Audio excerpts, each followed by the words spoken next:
Try that again. Hey, everybody. Hopefully you can hear me. Hey, Lana, how are you doing tonight? Lana in the house, all the way from sunny Hawaii. At least I'm assuming it's sunny. I mean, it's got to be sunnier than here. That was Oktoberfest Cheer by Max the Axe, the brand new hit EP out of Kitchener, Ontario. If you want to get a copy, talk to me. I'll get you a copy. Max the Axe, brand new EP. That is the controversial title track, Oktoberfest Cheer. We have some who love it. Harrison. Yeah, Harrison, yes. We have some who love Oktoberfest Cheer, and we have some who do not love Oktoberfest Cheer. I am in the love category. I am glad that it is sunny in Hawaii. We will have to have you on again, Lana. We look forward to that, especially during our long, cold winters. Anyway, Oktoberfest Cheer, the new track by Max the Axe from the brand new Oktoberfest Cheer EP. It's controversial. It's a controversial release. Some people love it, and some people do not love it. I believe Harrison quite likes it. I believe Lana is kind of on Oktoberfest Cheer, but I can tell you, there is one guy who is not a fan of aspects of Oktoberfest Cheer, and that is my co-host tonight, who I was about to bring on, but he just disappeared. He's in the witness protection program again. Hey, Chris Sarr, good to see you, buddy. Looking forward to having Tim Derling and Marco Doria on tonight to talk about the top 5 album closing tracks of all time. Frankie Toms likes the Oktoberfest Cheer. There you go. So there's got to be something to it. But like I was saying, there is one guy who is not a fan of Oktoberfest Cheer, and that's actually the guy who sings on it, Meat Rolly Fingers, who is currently muted. But, yeah, I personally think that it is the hit on the EP. I don't know what the Meat Man thinks. Well, I do know. Yeah. Hello. Hey. Just seeing it. Can you hear me? Can hear you great. Wow. We were just talking about your favorite song. Just seemed to, can you hear me? I can hear you great. Well, We were just talking about your favorite song. I don't know what he's doing. We'll wait until he gets his shit together. Tonight we're having on Tim Derling and Marco Doria. We're going to be talking about the top 5 album closing tracks of all time. See if Meat's got it working. 3 weeks ago, I can't even remember how many weeks ago, we did the top 5 album opening tracks with Harrison Kopp. We had a lot of fun doing that, just Eric, myself, and Harrison. Tonight we are doing the sequel. We are doing the closing tracks, and we're doing that with Tim and Marco, both of them Contrarians.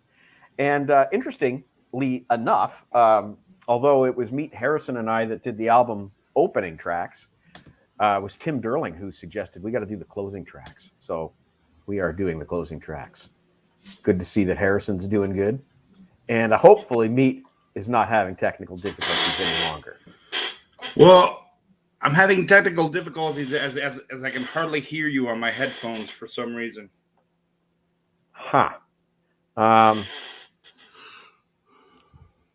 wonder if that's on my end. I doubt it.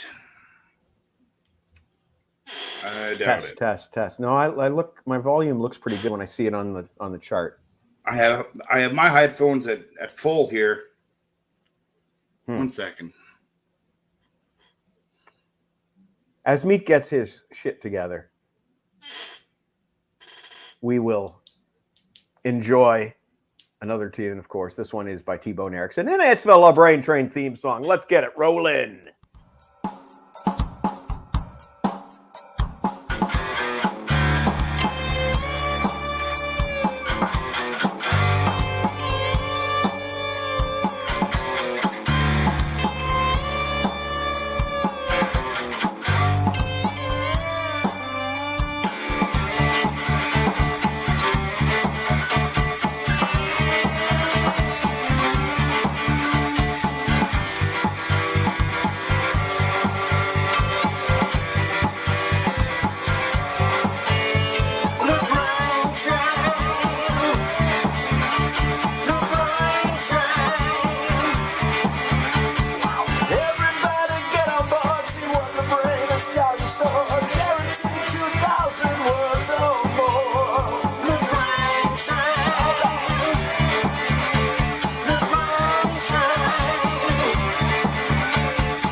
Ticket to anywhere and a glazed donut to go.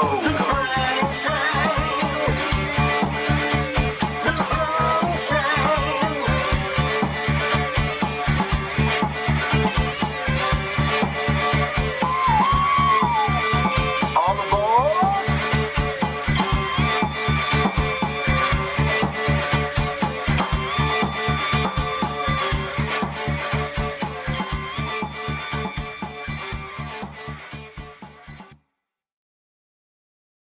That was the LeBrain Train theme song by T-Bone Erickson. Let's see if Uncle Meat's doing okay here. How you doing, buddy? I can still barely hear you, but it's going to have to be what it is. Okay, well, I'll try to speak up. So no, it's like all sound won't be right. You know what I mean by that? No, I don't. But it's everything that's coming through this headphone. Well, I am not sure what to tell you. Are you using the same headphones that you always use? Yeah. I don't know what happened. Am I comment, please leave comments. Am I sounding okay? You're sounding fine to me. Let me try one thing, okay? Yeah, sure. I'm gonna log off and I'll come back. Okay. Sounds good. In the meantime, I'm going to introduce our first guest this evening. The LeBrain train is proud to present Tim Durling.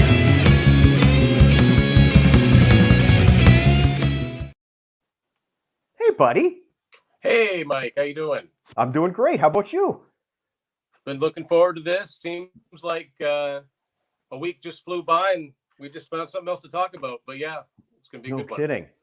Well, this is your fault. You suggested that we follow up with the closing tracks, which is only logical. And I have my red notebook with, you're not going to be able to see anything, but a full page of notes, because all the runners up are worth mentioning. Yes. That's going to be half the fun, actually. And the runners up are always fun. I don't know why. Yes. Just to see what's left, you know.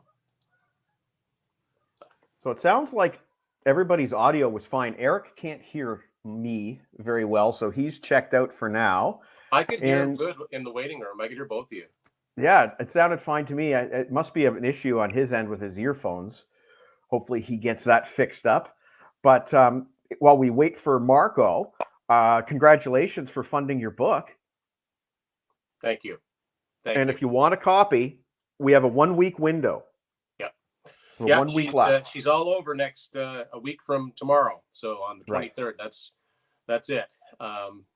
That's it for this go around anyway. Who knows? Right. But Right. yeah, that's the best way to make sure you get one is pledge now. Yes.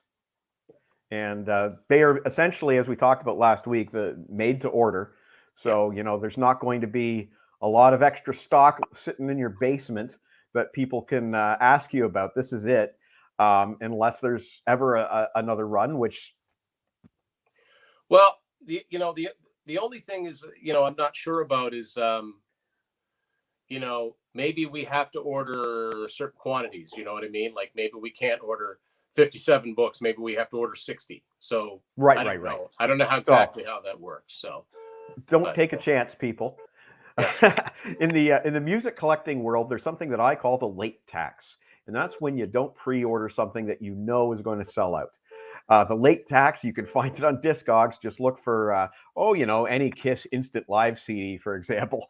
Yeah. So yeah, don't miss out on this opportunity. Unspooled: An Adventure in 8 Tracks is the name of the book, and we looked at a whole bunch of clips and pictures and whatnot of your collection last week, and it's going to be a treasure trove. And that's all I have to say about that. Let's see if Eric's audio is working. Might see a few more of those tonight. Hello. I hope so. I can hear you. Can you hear me? You sound great. We can hear you. Okay. Well, so far, I can't hear you guys at all. Oh, crap. Well, that sucks. Hello? Hello. Yeah, it's the same thing. It's just really low. There doesn't seem to be anything I can do about it right now. So I'm just going to have to strain myself. Sorry. If you need anybody to repeat anything, just, raise your hand like a schoolboy. Okay. Tim, I'd like you to meet my good buddy Eric. We call him Uncle Meat. I've seen many a show with Uncle Meat, but it's nice to meet in person, Eric. We've talked via Messenger, and it's all good things I'm saying. All good things. Yeah, I really enjoyed that last week's show. It was just a lot of fun to watch. It's great. It's so funny. I was after we got done, my wife said, "You were having fun, weren't you?" And I said, "Yeah, why?" She said, "You were very loud." There you go. That's a good way to tell. That's how my wife can tell. Yeah. Well, is anyone else hearing a bunch of static? I just did, but I couldn't determine where it was coming from. Marco has just checked in. It's not coming from Marco. Okay. Marco, if you are ready to go, give me a thumbs up, please. Okay. I would like to introduce to you our final panel member tonight and his first appearance since March. The LeBrain train is proud to present Marco the Contrarian.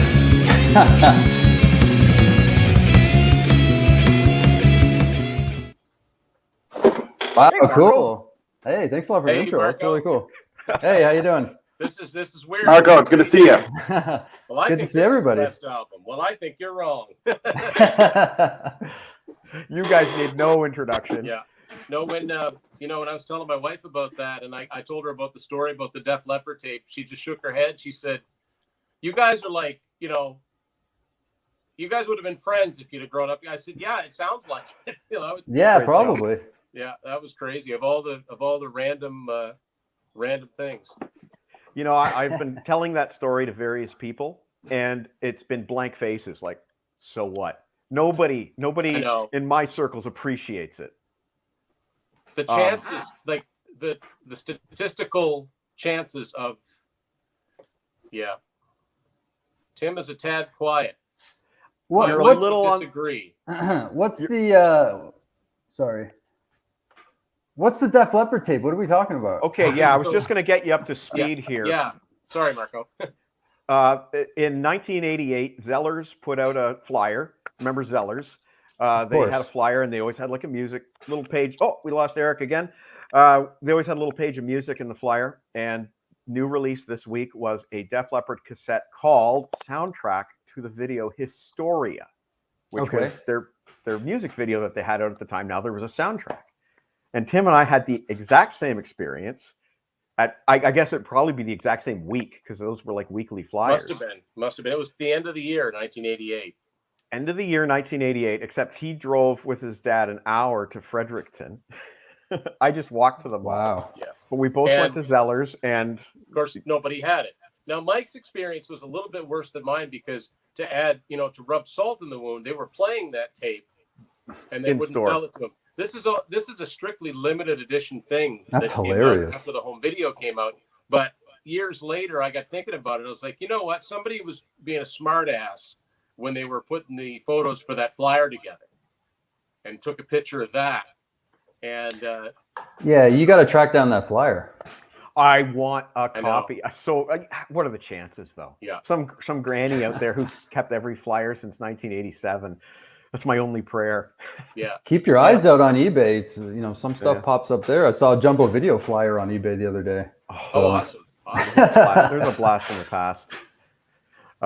So Eric is having technical difficulties, so we will await the results of that before we jump in. But the topic tonight is the top 5 closing tracks, and nobody can read what I have scrawled. But Tim suggested this one last week, and we thought, well, here's a good chance to bring on Marco. Absolutely. Thanks for thinking about me. You've been laboring on the list, I know. This was a lot of fun because albums that I just love, the last track on those albums weren't necessarily my favorite songs. So this was a lot of fun really thinking about it. And okay, that's a good ending track. That's a good ending track. And so all of these albums I picked out are albums I really like, but they aren't necessarily my favorite albums. They just they finish strong. Right. Yes. Agreed. I found that there's certain commonalities to some of my songs. I guess we'll see how yours go. But I also, just spoiler alert here, had to narrow it down from like 9 Iron Maiden songs. They have some strong closing material. Awesome. I've got 5 main ones and four runners up. I have a few. I'm wondering if we're going to have any repeats. I hope so. Yeah. I definitely know. I guarantee you there's 3 songs on my list that nobody else has. But I have about 5 or 6 runner-ups. But really, my number 6 was like, I'm still debating on switching my number 6 in. So we'll see how that goes. I've got a huge page of runners-up, and I kind of went off the wall on some of them. But damn, they're all good tracks. Harrison says the closing track can sometimes be the most important track on the album because it will get you to listen to the whole thing or want to turn it off with 2 or 3 songs left.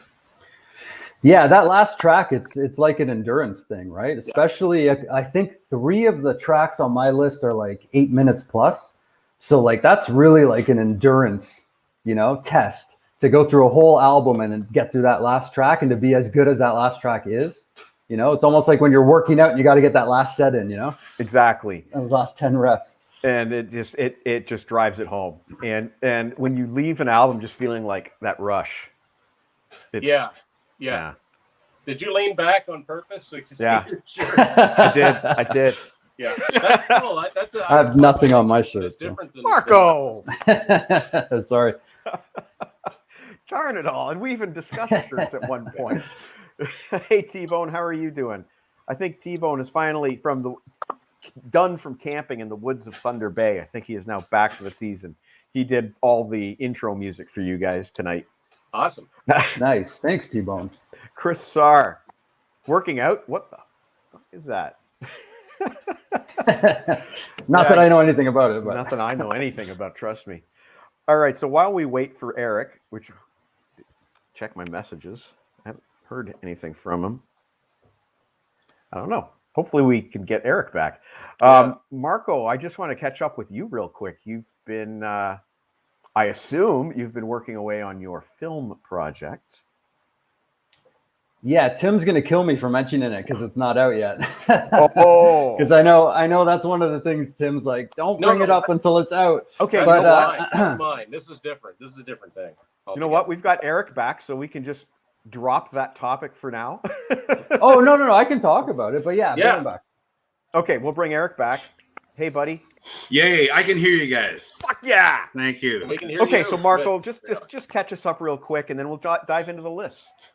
I mean, basically, like the film that I've been working on now, I've been working on it for almost 5 years. Since 2017 was when we first talked about it. It's basically complete. So it's like 99% there.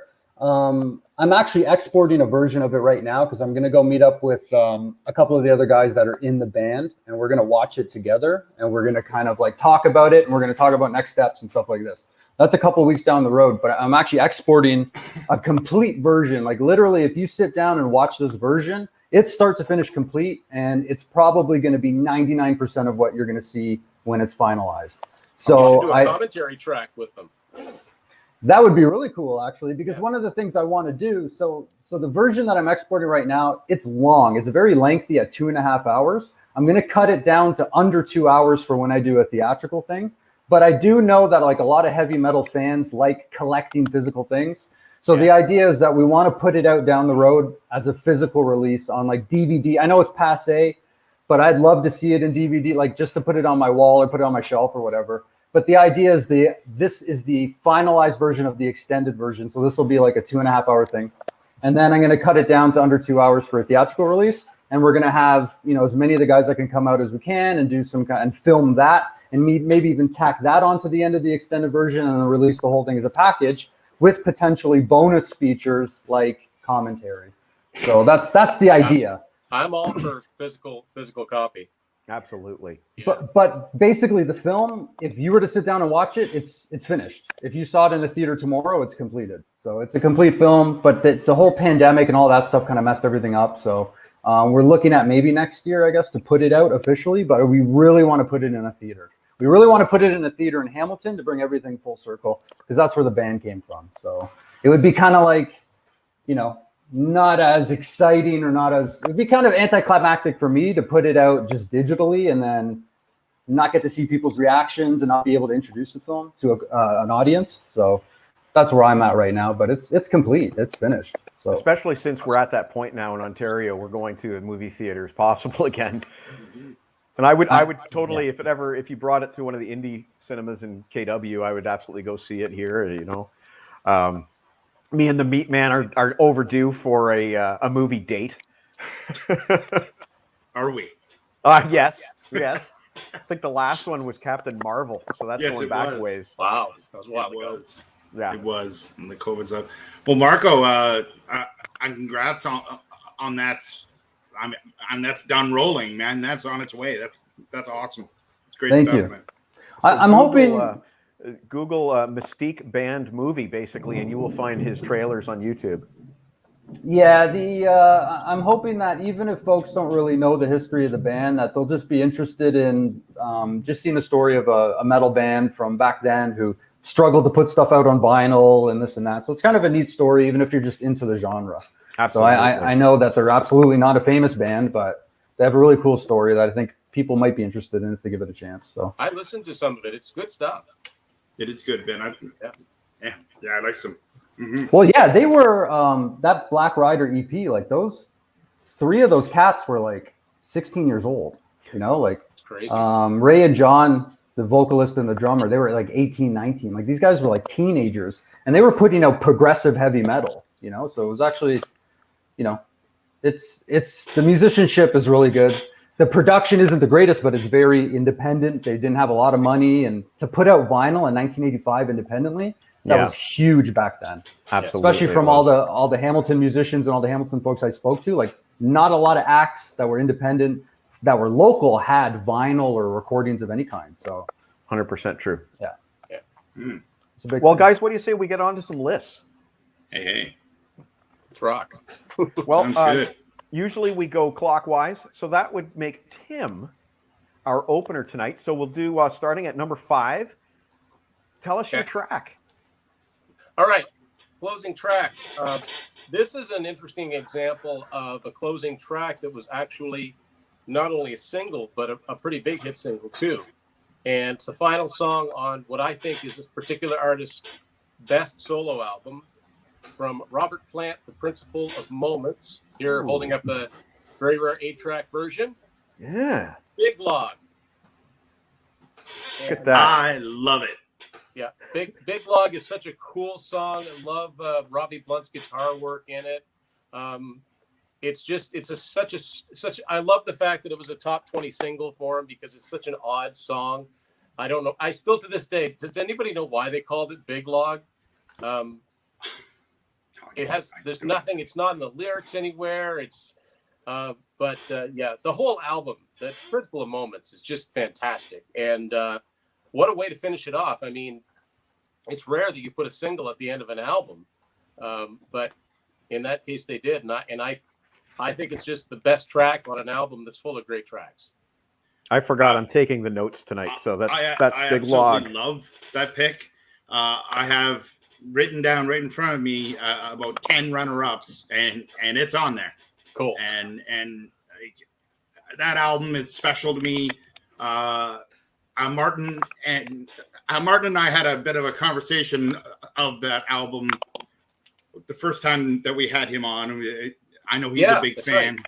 He's a huge fan of that album, and I am too. And that's a great pick. It's just funny that I'm relatively new to Robert Plant's solo catalog, like within the last couple of years, maybe 3 years. And it was good timing, because my wife and I got to see him a couple of years ago, which was amazing.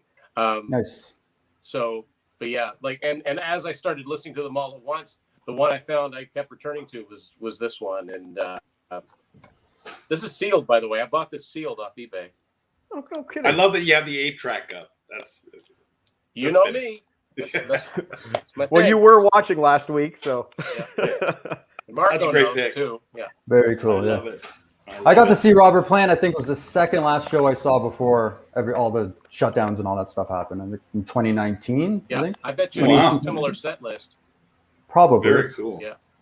Yeah, he had. Who did he have with him? Was that the Band of Joy stuff, or was that after that? No, this was the Sensational Shapeshifters.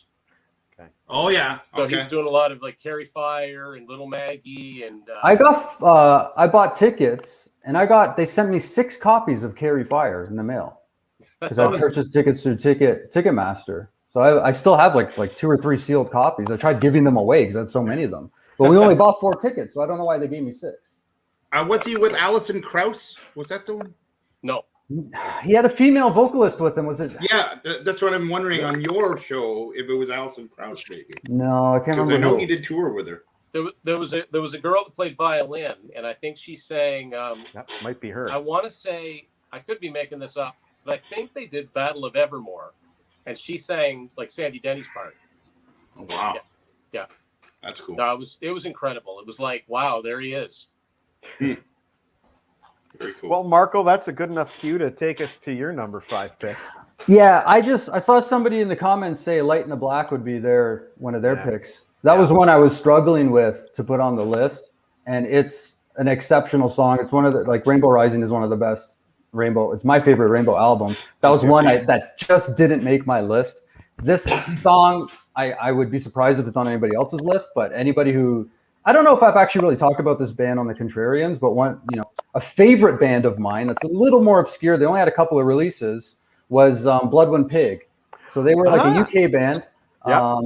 Mick Abrams was the guitarist. He was the original guitarist of Jethro Tull. He was on the first recording with Jethro Tull, and then he left Jethro Tull and formed Bloodwind Pig.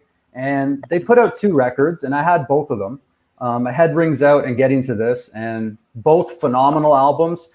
I think later they put some stuff out later. I know I also bought there's like a 2003 release where they actually re-recorded the first Jethro Tull album as Bloodwind Pig, which was actually really cool. And then the second CD, it was a double disc thing, and the second CD was a compilation, I think, or something like that. I had that. It was okay.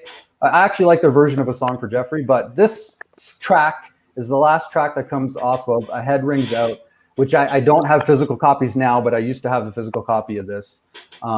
It's called Ain't You Coming Home, Babe? And it's super heavy. It's over 6 minutes long. It has a really cool, I might be foreshadowing something, but it kind of sounds like, the guitar riff sounds like Fairies Wear Boots. Da-dun, da-dun, da-dun. It kind of has that going on for it, but it's super heavy. There's not a lot of lyrics, but the lyrics are really cool. And there's like horn soloing and all kinds of soloing throughout it. And to me, it's, when I talked about like endurance tracks, to me, it's one of those tracks, like you could go for a jog or be riding a bike or something like this. And this song, like if you're getting tired, it'll kind of, it's an endurance track. It's just as strong as anything that comes out before it on the album. And it's a great tune. It's a great way to end an album. Cool. That sounds interesting. I've heard the name. I didn't realize the Jethro Tull combination there. It came out in 1969 is when this album came out, and for 1969 it's pretty heavy, and there's a lot of instrumentation. There's like saxophone and violin and like all kinds of stuff on this album. They're usually kind of like a jazz fusion rock blues type of band, and this song here is like probably the heaviest song on the album. It's really heavy. I'm sold. Nice. That's awesome. I am sold. I've only ever heard one Bloodwind Pig album before, and I couldn't tell you when it was from, but did they do any like reunion kind of material later on in the 90s or 2000s or anything like that? So I think there was a third studio album that came out in the 90s, but I think it was more of like a Mick Abrams like solo album. Okay. I could be wrong. I don't know if it's Abrams or Abrahams, but they did that compilation in like 2003, 2006. I bought it. I actually used to own it. I gave it to a friend of mine. But I know he was on it. I don't know if any of the other Bloodwind Pig original members were on it. Okay. But it was more like a compilation thing. I don't think there was anything new on it. So that was like 2000s. That might have been the one that I heard when I was working. I only ever heard one back when I was working in the record store. That's cool, Marco. Eric, I already know what your number 5 is. Do you want me to put it up on the screen? Yeah, you might as well. Well, just pause for a second. Okay. I'm glad that I can actually put some CanCon into the proceedings. The CRTC would be very happy. I know from watching last week's episode that Tim himself has an 8-track of this. I know he does. And an album that isn't necessarily one of my favorite albums as a whole by this band, but the last track is so good that it just makes the whole album special. Okay, you can put that up now. And yeah, Be on the Moon, the last track on Mutiny Up My Sleeve, is a perfect album ender. Specifically at the end when Terry Watkinson does this whole thing, and it's like it's all truly coming to an end, and it's almost like a science fiction ending. And I love the song so much. It's probably my favorite Max Webster song in full too. So a Yogurt Blood in a Sea Shoe. Pi Dubois, that's my number 5. Jen and I listened to that in the car a few hours ago. because you'd called me, we were just talking. So I said, I'm going to listen to that because I didn't remember the track all that clearly. Like I remembered bits of it. And that's a dense track. There's a lot going on. Very Zappa-esque. Yeah, absolutely. And Mr. Kevin Sinister from Buried on Mars concurs with your pick. Thanks, Kevin. Which I guess brings us to me, and I picked the most mainstream thing. I went mainstream compared to you guys, I think. But there's certain tracks from certain albums that, in this particular case, this album sold 10 million copies. And I'd be surprised if Tim didn't have it on 8-track. I'm sure there's a lot of them out there, but I concur with this sentiment that rock and roll ain't noise pollution. There you go. I mean, what can you say? There he's getting his 8-track. Sure, Back in Black is a really obvious album, sure, but it's not my favorite AC/DC. We've done many AC/DC lists in the past, and Back in Black doesn't rank in my top 5 usually. Wow. Because I'm a Bon Scott guy. I love Bon Scott. Hey, yeah, you know what? It'd go on my number 5. Oh, look at that. We got Mutiny, and we got Back in Black. Yeah. Lana Back in Black would hardly make my top 5 AC/DC albums too. No, I'm a Bon Scott guy, but the thing is, I think that one track is levels above most of the other tracks on that album. Like, if you had Given a Dog a Bone right about here, Rock and Roll Ain't Noise Pollution is way up here, and it starts with that really simple riff, that and then Johnson lighting the cigarette, and oh man, like I'm getting chills on my arm just thinking about it. And it's one of those anthemic kind of themes. Rock and roll ain't noise pollution. It's one of those things that everybody in heavy metal always can get behind. It's the kind of thing that Kiss wishes they had written. And I think that everything about it, from that just the kind of that slow and deliberate riff down to Johnson's delivery, I think it's a perfect closer to a decent AC/DC album. Wow. Back in Black's incredible. Look at this guy for a contrarian. Look at this contrarian. That's our contrarian, all right. And Harrison is wrong again. Yeah. Go. Anyway, and that's what? round 1. Atlanta mentioned look at this. Torn by Metallica, and I completely agree with that. I love Load, and that's a good closing track. That doesn't get enough. I'm a huge fan of that album. Yeah, I just played Load this week, and I concur with you. And I didn't know that AC/DC threw that song together at the last minute. That's cool. So that's round 1. Word That's thing cool. At the beginning of that. Yeah. Rock and roll. Ain't no middleman. Yeah. Good sense. Yeah, now I don't really understand the connection about middlemen and all this other stuff, but I'm imagining it's all business concerns that we are not privy to.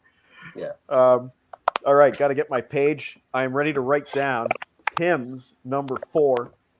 Oh, yeah. Well, yes. We have to average, I think, 35% CanCon, or this will get taken off the air in Canada, being in radio. Used to be 30, now it's 35. They're really so. Anyway, that was not the intention, but it just so happens that Natural Science. Last song on Permanent Waves, and I don't know if you can see that or not, but it takes up an entire program unto itself because it's a long one. And, that's awesome. As much as I'm a huge fan, like Moving Pictures and Signals, and they all have good closing tracks, but I wouldn't call them the strongest tracks on the album. But Natural Science is just incredible. I mean, from the way I love the way it starts out with the acoustic guitar strumming outside, you can hear the water, and the way that Geddy's vocals are treated on that. And then when it finally kicks in, and then, well, right before that, I love the part where it goes like, and you just, if you're listening to that with headphones, that sounds really cool. And the fact that they had, in recent, latter day Rush sets, they stuck Natural Science back in, which was a welcome addition to the set, I think. Mm-hmm. So I'll Yeah, share with it's a good you pick. the first time I heard Natural Science was not a Rush version. In 1996, Devin Townsend Yes, covered that. I have that. My God, his vocal performance on that thing is insane. Was That's that one of the Magna Carta albums? Yeah. Yes, Yeah. it was called Working Man. Yeah, that's right. And the rumor at the time that I heard from our mutual friend Thomas Morwood, the rumor was that Rush tried to have that album pulled from the shelves for whatever reason. That was not true. That was not true. That was a foul. That was an early internet rumor. Neil had said some kind of disparaging things about it, which is kind of not really. I mean, whatever. But no one tried to have it stopped. Okay. Interesting. Well, I'm glad And they that can't that anyway, is. because it's not like they're trying to pass them off as original songs. You can record versions of someone else's song. Right. Yeah. Yeah. You just pay the royalties. Yeah. There's a lot of arguing going on here in the comments See that? tonight. Okay, so I have written down your number 4, Natural Science Permanent Waves. Excellent pick. I believe Permanent Waves is the latest Rush box set that just arrived at my house, if I'm not mistaken. That I haven't opened yet because I just got that Metallica box set. But yeah, Mike, is it weird to you that Lana said that Whole Lot of Rosie sucks? I don't know what. That's not a big headline there. I don't know what is going on here. Oh, you know what? I'm not touching that. We're going to Marco's number 4. Yeah, so this one, again, I'd be surprised if this is on anybody's list. Okay. One of my favorite bands of all time, more of a current band. They've been around since like 2010 or 12. King Gizzard and the Lizard Wizard. I've mentioned them a few times on the Contrarians. Absolutely love King Gizzard and the Lizard Wizard. I've seen them live. I was supposed to see them live again, but then, things shut down. Anyways, their record, I'm in Your Mind Fuzz, came out in 2014, and the last track, and the last 3 tracks in a row are killer. But the last track is called Her and I Slow Jam 2. And it's just, what a way to end an album. I can't imagine playing this song for anybody who's not a King Gizzard fan, and for them not afterwards to say that they're not a King Gizzard fan. I would be after that. Like if they've never heard of the band and you played them that song, I'd be surprised if they weren't a fan after that. It's really cool. It goes through some changes. It's over 8 minutes. It's a little creepy and eerie at times. It sounds like there's a theremin in it, but I don't think it's a theremin. But there's a really cool guitar like riff going on in it. And it is, if you talk about something that's Frank Zappa-ish, this sounds kind of like some of my favorite Frank Zappa stuff off of like Hot Rats. Like there's some of that kind. I'm not saying it's as good or better than Hot Rats. That's not what I said. Just a little flavor. There's elements of things that remind me of stuff I like from Frank Zappa on this song. And it just shows the depth of the band because they go in so many different directions in all of their albums. They really are such a fantastic. They're one of my favorite bands because they literally they go from a spoken word album story to like a psychedelic album to like a heavy metal. Like they go in so many different eras, psychedelic, like all kinds of stuff. And this is one of those tunes to me that for a last song, and it's over 8 minutes, it's a great song. That's another long bomber for you.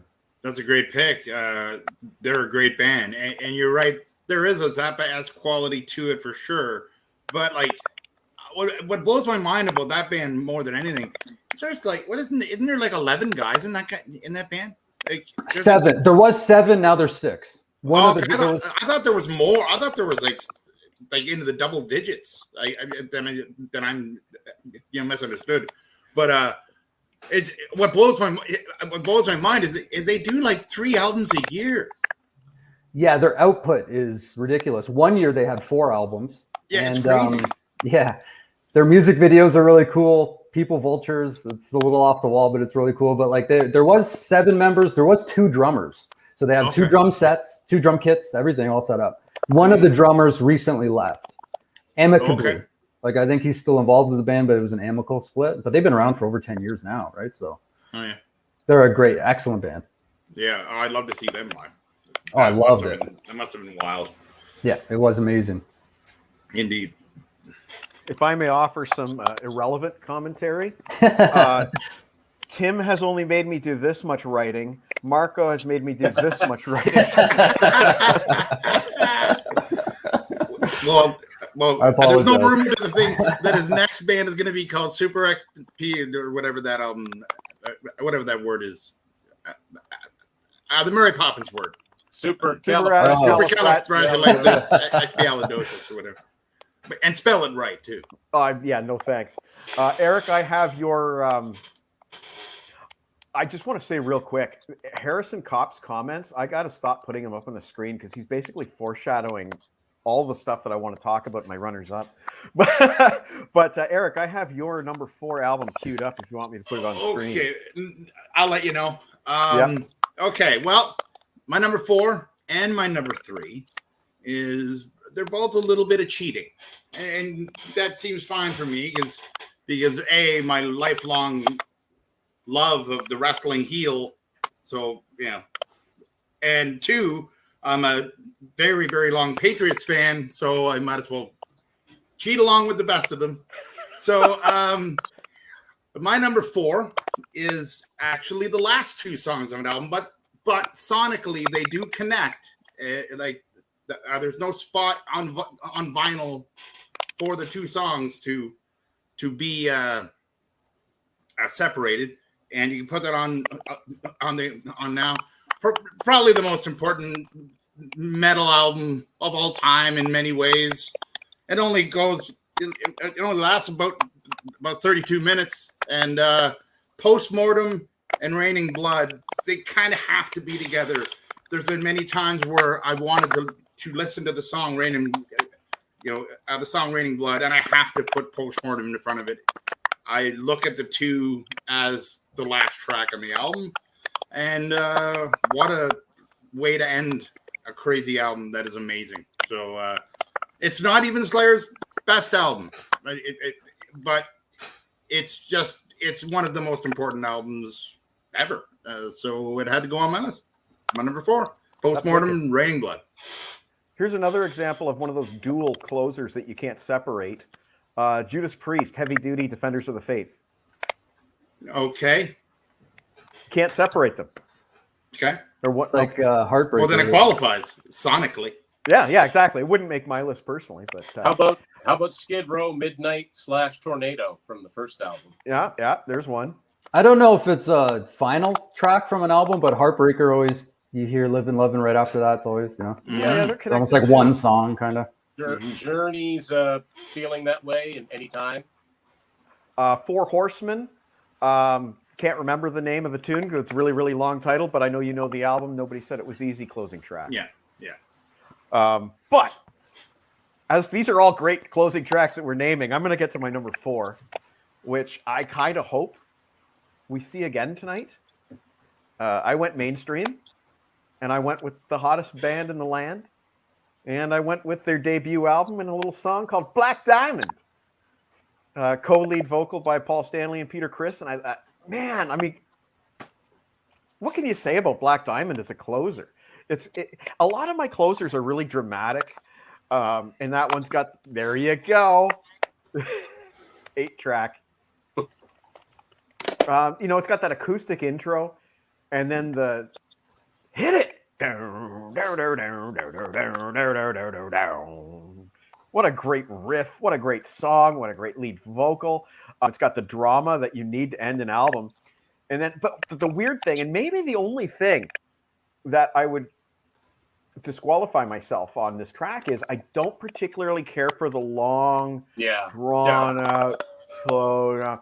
In my opinion, isn't that kind of what makes it an iconic ending? Yes and no, though, because I kind of prefer, just as a listening experience, I kind of prefer the version from Double Platinum, where at the end it goes into the repeat and fade out. It's just, that to me is a better listening experience. Or how about the live version where they go into the down.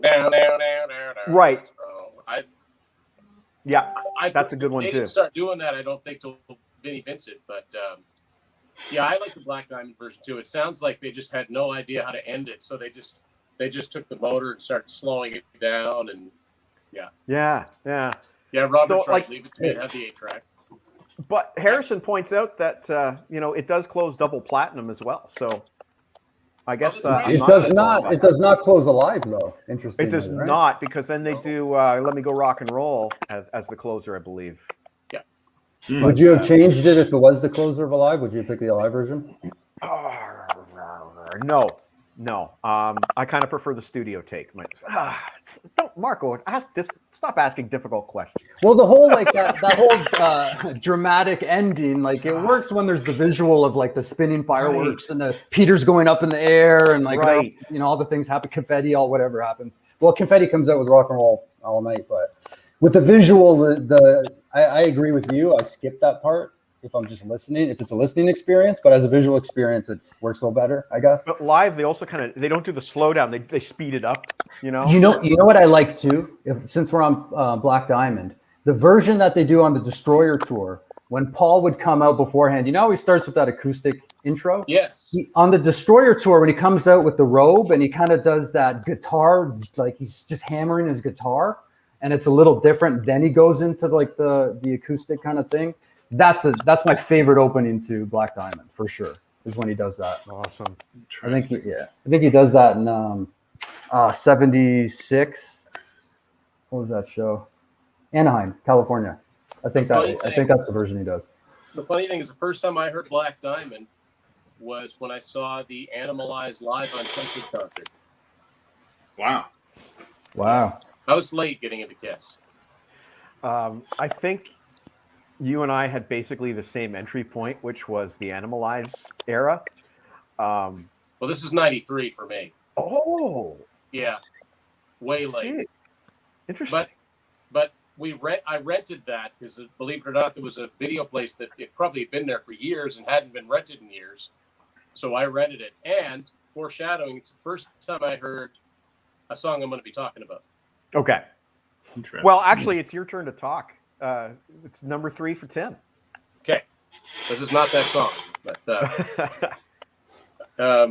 so a band that I've only been into for the last 4 years. I've been doing a lot of catch up, and this is my favorite album by that band. This is Yes. Drama from 1980 with one of my favorite songs by them, Tempest Fugit, to close out. You did it again, Tim. Wicked Chris Squire bass line. I remember seeing the video to that song on Much Music a long time ago and thinking it was kind of a cool song years before I got into the band. And Drama is just a great album anyway. I mean, Machine Messiah is really cool. Doesn't Really Happen. Might be my favorite Yes album, but Tempest Fugit is just awesome way to wind the album. I mean, it literally winds up because the way that song ends is like backwards, like Steve Howe guitar, like it just kind of fades into nothingness and just makes me want to listen to it again. Really funny. I listened to that album this week. This guy, about, 2 years ago, challenged me to review that album, having never heard it before, just review it cold on headphones. And I did, and then I bought the album. And so man, Tim's just on point tonight. It's a huge album for me. It's the second time out of 3 that he's plucked one right out of my honorable mentions, and this one was very close to making my list. I mean, the top 3 for me are Yes, Iron Maiden, and Rush, and Yes. A Tempest Fugit is glorious. It's just glorious, and I love Drama, the album. So another great pick. Yeah, that's great. And not to put too much pressure on Marco, but 4 words. 4 words. So go ahead, Marco, with your number 3. Well, you're number 4, or your number. What are we on? Your 4 is my 3. Black Diamond. I picked a debut album, Black Diamond. And I think really, I mean, they get a lot of criticisms from folks, but like, honestly, like if you're going to say Kiss can't play or they can't write or they can't, they're not good musicians, first you have to write a song as cool as Black Diamond and then come and tell me that they can't play or they can't write or whatever. Because it is really a really cool song. The lyrics are cool. Peter's vocals are awesome. On the studio version too, there's kind of like that. He's kind of got that, I don't know if it's reverb or something on his voice, but he sounds kind of echoey, tinny or something like this, but it works. Mm-hmm. He nails it live too. They nail that song live. Yeah. And my favorite version is the Anaheim, California live version when Paul does that little extra intro. But it's a classic. It's a Kiss staple. I noticed somebody mentioned the original 75 or the 73 promo or demo version of it. 75, he says. Yeah, wasn't there a 73 version too that Eddie Kramer produced? Like that version? Yes, I have that. It is, I can't remember if it's on the Kiss box set, but it is on a bootleg that I have. Yeah. But that was my number 3. It's just what an amazing debut from a band, and what an awesome record. Like it really does play as like, if you go to their concert today, a lot of it is from the debut. If you look at, you get like a Kiss best of, a lot of it's from the debut. Yeah. 4 to 5 tracks. Peter Firehouse, kills it on Strutter, that. Deuce. Yeah.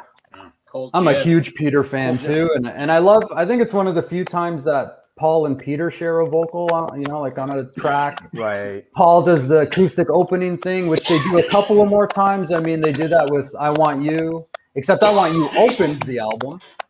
And they also, Paul did it with Tonight You Belong to Me, but it's a great tune.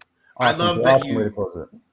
It's funny. I love that you picked it because I had more to say about Black Diamond, and then Mike went on to Tim, and then all of a sudden now there's more time to talk about Black Diamond. It's great. Now, you mentioned something about a version. I think you said the Destroyer Tour or whatever. And like for me, Black Diamond, and it's only been the last few years because I only saw it a few years ago for the first time.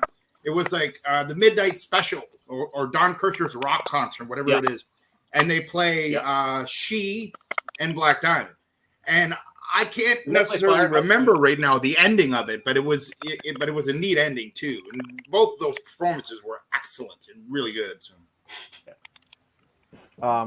I will say that as far as you know, what I've already talked enough about this song. Forget it. Meat, you go ahead with your number 3, which I have queued up. And by the way, we've seen a lot of this band in the comments. Yeah, well, my number 3. Again, I'm cheating. Because it's the last 2 tracks on the album that, to me, have always played off as one track. Technically, the last track, to me, is the greatest thing that this band has ever done and ever will do. And I really like that the song that precedes it is the last song that has a credit to the Burton family. Mm-hmm. You can put that up. And I'll call it, for the purposes of this, I'll call this To Live is to Dyer's Eve. Nice. Because they are together. And I absolutely love everything about the beginning to Live is to Die, to the end of Dyer's Eve. I think it shows the peak. This is the last thing we'll ever do that is really actually fucking awesome. And that's pretty much what happened, in my opinion. I know there's a lot of people who are going to differ to that, but I just think it's an incredible way to end an album that is memorable because it's so damn long. And there's a lot of highlights to it, but I just think that To Live is to Dyer's Eve had to be on my list, and I'm surprised it's only number 3 on mine. So there it is. I'm glad to see some Metallica love. Mm-hmm. I think if I remember, in the early 2000s, like the Saint Anger tour, they started playing that live. Yes. And I think I remember downloading a version on LimeWire, and Hetfield introduced it by saying, "This is a song we haven't played in 100 years." Yeah, that's right. Ooh, look at that. And I got to shout out, Marcelo mentioned Y&T.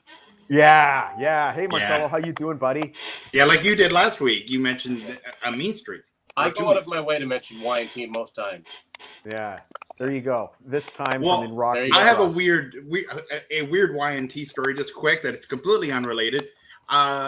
Just this week, Netflix released a whole bunch of like these little 1-hour documentaries on movies, and they did like Friday the 13th and Halloween and RoboCop and all these things. Nice. And I watched the RoboCop episode, and what something that just completely shocked me was like they explained that the writer from RoboCop needed a second writer, and they called a guy who was specializing in robots because he was doing a rock video that had a robot in it, and they show it, and it's Keep on Running, and I'm like, Nice. what? I'm like, Awesome. what does that have to do with it? Like, it's just such a weird combination.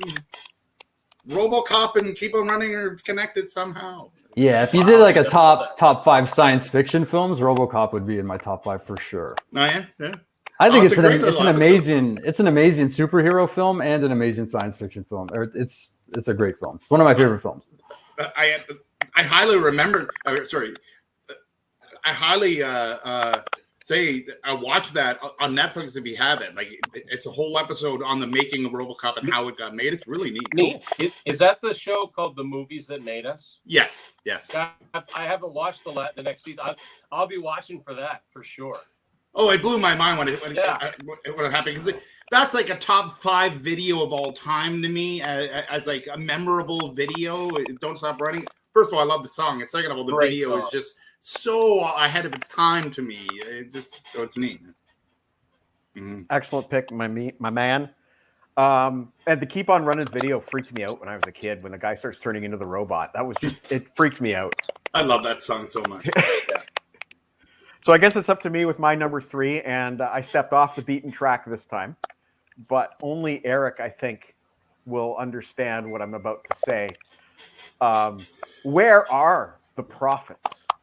Where are the visionaries? Where are the poets to breach the dawn of the sentimental mercenary? Wow. Yeah. That's a nice pick. Do you realize this world is totally Fugazi by Marillion from the Fugazi album?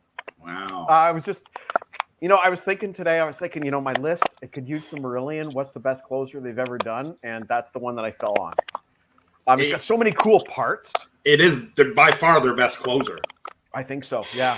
And it's something they could, unfortunately, never really perform with Hogarth. There's just no way he could do that. That's a Fish thing. You told me once upon a time that Derek Dick Fish has a stutter, and that is him using it as a part of. Do you realize Interesting. Yeah, this world is totally Fugazi? Neat. And oh man, the lyrics are so fucking crazy. I just wanted to read. I barely understand the opening line here, but vodka intimate, an affair with isolation in a Blackheath cell, extinguishing the fires in a private hell, provoking the heartache to renew the license of a bleeding heart poet in a fragile capsule. Like, what the fuck? Sometimes when you drink enough alcohol, it speaks to you. I think that's like taking lyrics to almost like a ridiculous extent. Like he's trying to really show off, Yeah, I'd say so. Correct prelude to the Dire Black album, Dirge Period. Just the worst. And there is a little bit of clipping on the sound, but I'm not sure where that's coming from. Okay, so that's me. That's the number 3 round. We're heading into the top 2 with Tim's number 2 pick. All right. I was thinking about closers, and I was trying to do it by the years. And anyway, I don't have any big explanation for this. It's another example of, it wasn't a big hit, but it was a single in a video. And I think it's an awesome closer to an awesome album that tells a really, really weird, sinister story. Eyes of a Stranger. Oh, yeah! Wow. Dude! Yeah. Love it. And no, I don't have this on 8-track. I don't think there are any Queensrÿche 8-tracks, but it sums up the story. The first time that I ever heard Operation Mindcrime was I actually saw the Operation Live Crime home video, and that made me a Queensrÿche fan. I'm like, this is just incredible. These guys are so tight and awesome. And it's awesome. It's great. It's got the drama. Why is Harrison saying boo? He doesn't like Operation Mindcrime. He'll be all right. Why? He doesn't like Mindcrime. He made a big stink about it last year when I put it on. We did concept albums, and made a big stink about it. Didn't like it. It's funny because there's a Canadian connection to Operation Yep. Mindcrime because it's when Jeff Tate was living in Quebec with these radical these people that have these radical ideas about, I don't know, overthrowing the government or something, and how Jeff Tate came to be living with them, I don't know. But anyway, that inspired the album. And, you know, it's kind of odd that it's the album that broke them through, really. Yeah. And, you know, they refused to make a music video for that album for almost a year, I think. Yeah. Did they need to, though? Because didn't that album do kind of well right off, like pretty much off the bat? Now, I could be remembering that wrong. I think it went like around gold. It went gold after about a year, but I don't think that was till they put videos out. And I think eventually, like when Empire went double platinum, eventually Mindcrime went platinum. And what's cool about that is that in the same year, in '91, the EP, The Warning and Rage for Order all went gold. So people went back and bought the old. I was one of them. I was hooked by Eyes of a Stranger when I put up the music video. I believe that was the very first music video they did from that album. I was like, this song is epic. I bought the album. And yeah, then I went back and I was like, I got to get Rage for Order. And that one took a while. We can talk about that one for ages. I bought The Warning and everything else. Brilliant pick, Tim. I don't know why that one evaded me. Yeah, and don't worry about Harrison. Fuck Harrison. He's wrong. Mindcrime is great, and I just don't understand people who don't. Okay, if you don't like that style of music, more power to you. But if you like that style of music, and you don't like Operation Mindcrime, to me, I just you haven't really paid attention. That's how I look at it. It's so good that how could you not think it's good? I remember Drew Masters gave it a somewhat mixed review I believe it was when he was writing for Music Express. And he commented that a lot of the songs, the way that they're kind of glued together with dialogue, that was what turned him off. But I think you get over that very quickly if it even bothers you at all. That just doesn't bother me at all. But you could single like Eyes of a Stranger or I Don't Believe in Love or Spreading the Disease. You don't have to know anything about the concept too. Those are just great hard rock, prog, metal-ish songs. Revolution Calling, Needle Lies. And the proof in the pudding is that Queensryche play those songs individually today. Yes. In fact, that's the only way they're allowed to. The most basic song on the whole thing is probably The Mission, and that is a beautiful song.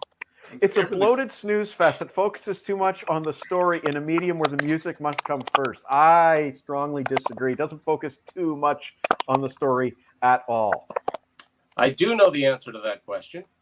About Farewell to King's album cover. I just don't know it right now. I did know. Okay. We'll come back. That the guy in the throne and the building in the background are two different places. Right. One is, it's gone. But I did know it. No problem. We can come back to it. I want to take a quick break before we hit the number 1 spot anyway. But let's, without further ado, get to Marco's number 2. Sweet. I'll go change my T-shirt on the break when we go after.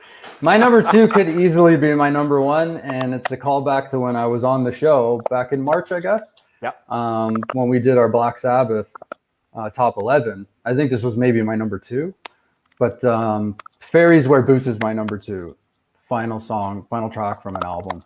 It's just incredible. It's one of the best Black Sabbath songs ever written. Paranoid is one of the best Black Sabbath albums.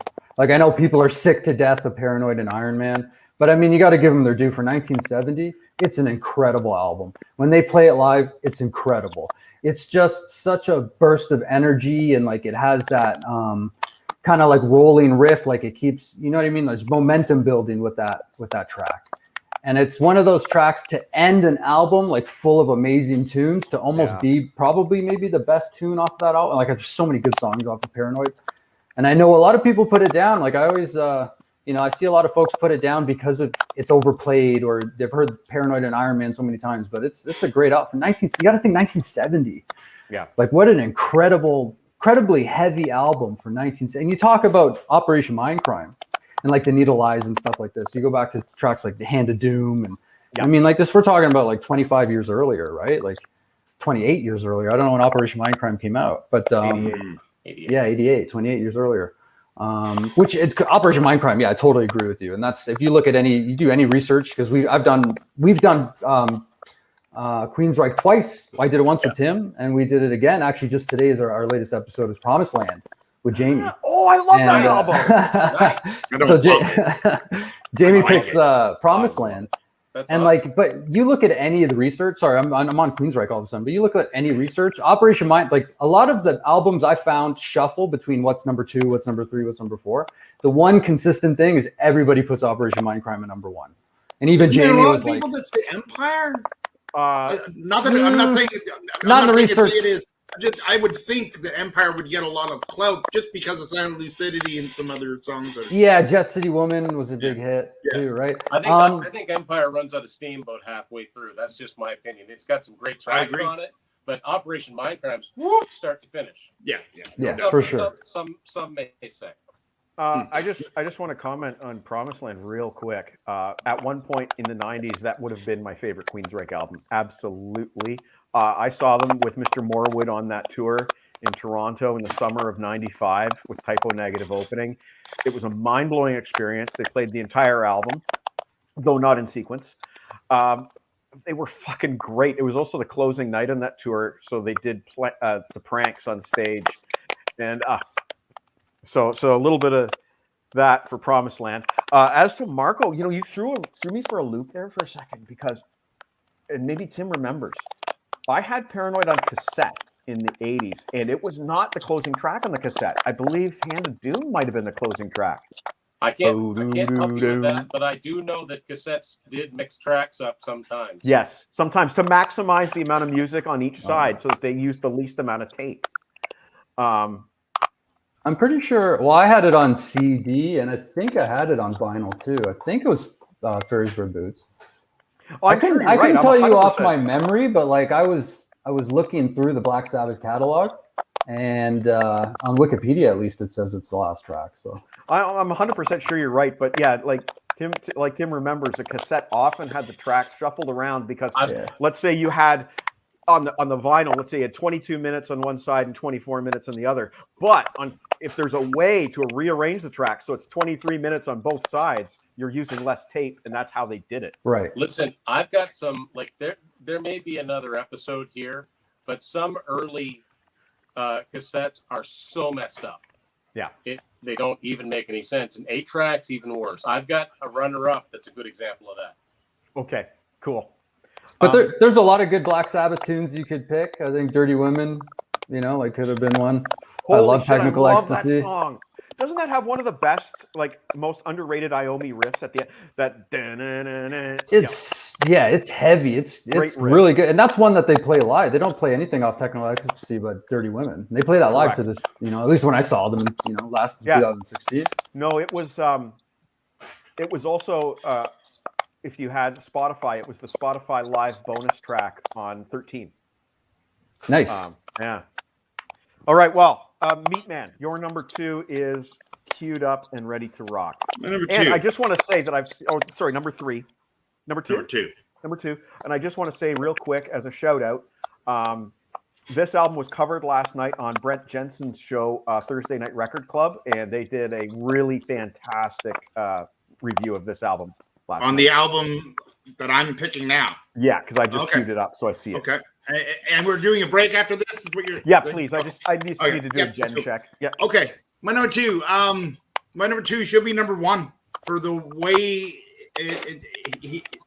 my number 2 only gets beat up by number 1 because of the bombastic, huge nature of my number 1. But my number 2 comes from a band that an old Sausage Fest buddy of ours from long ago. He used to call them. He used to say, "I hate this band. They're just the shitty Beach Boys." And I remember back then thinking, that's not very cool. But then the more I think about it and think about what this band does, you can put it back up now. That Van Halen, it's almost a compliment because the ultimate band that is a vocal masterpiece band is the Beach Boys. So Van Halen being the shitty Beach Boys, it's kind of true, and and I just find it funny. It's just a funny little comment. And but the song In a Simple Rhyme, it's such a perfect ender. And again, it might be their most beautiful song. Written wise, it's a great vocal from David Lee Rothman. He doesn't necessarily sound that great of a vocalist all the time. He sounds cool, but not necessarily a great singer. But he's a great singer in this, or it's great, background vocals in this. It's just the whole thing is it's a great production. It's an incredible song by Van Halen, and it's funny that we're talking about Black Sabbath just before this, because this song has, I do another wrestling term, a false finish in that the song ends and it fades to nothing, and then all of a sudden, boom, boom, boom, boom. Does anyone know It's like a Sabbath riff. Yeah, I know what that's called. Yeah. No, I don't. And I brought Tim, this up. You tell the story. You go ahead. I'd love to know, because I thought somebody would know this. That little section is called growth. Glove? Growth. And it was supposed to, and I love the fact that I could just picture these guys getting completely wasted and forgetting about it. But that riff, the idea was that was supposed to lead into the next album. And of course, they totally forgot about it. But I remember hearing that and thinking, man, that could have been a song in its own right. And just a quick Van Halen story to tie into that when we're talking about songs that go together typically.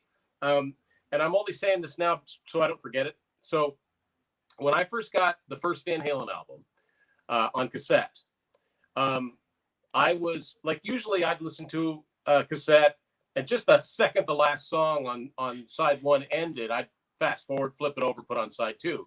But I remember I was putting like posters from like Hit Parader and Circus. I was rearranging them on my wall, so I was standing on a chair as it was playing.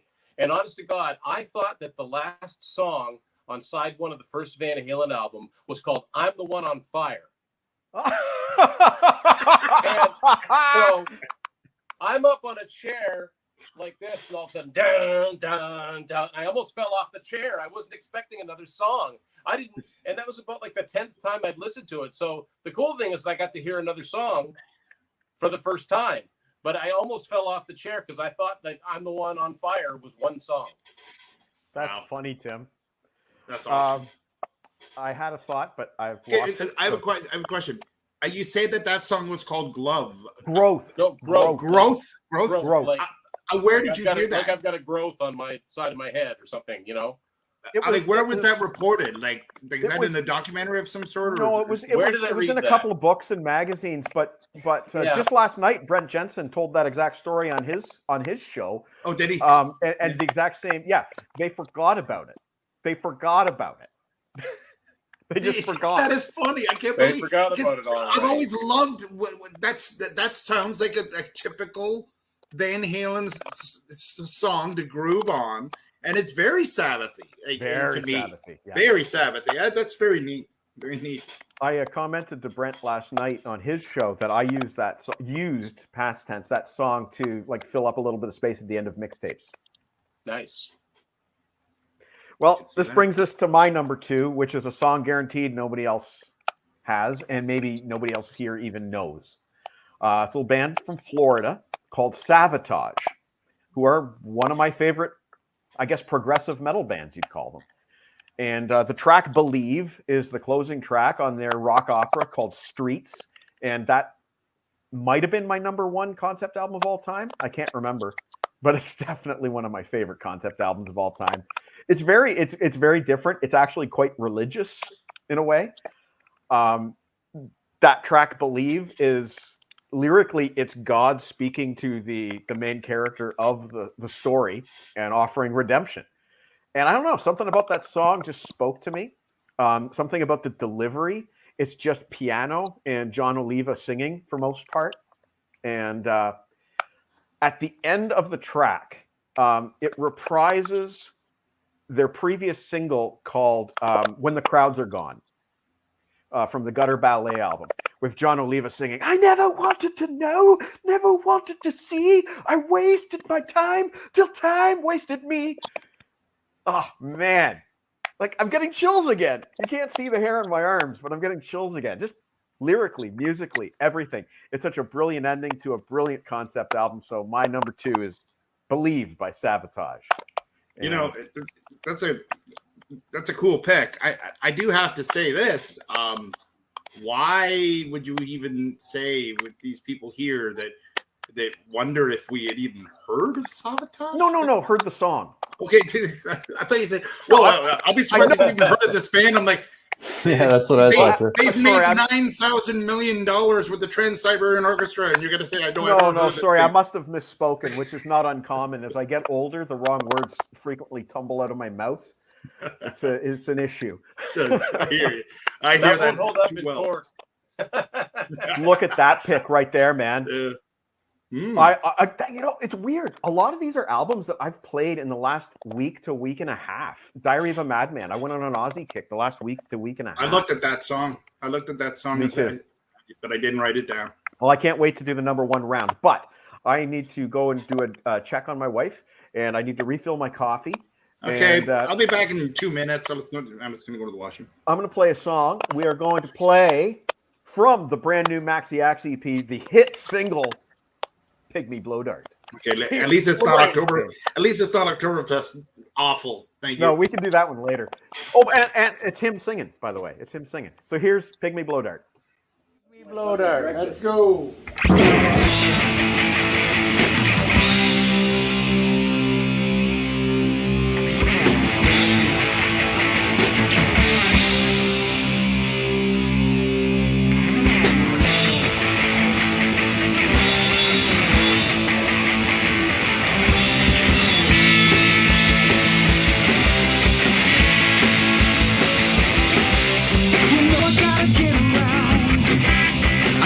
Gotta find a route.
That's a great tune, buddy.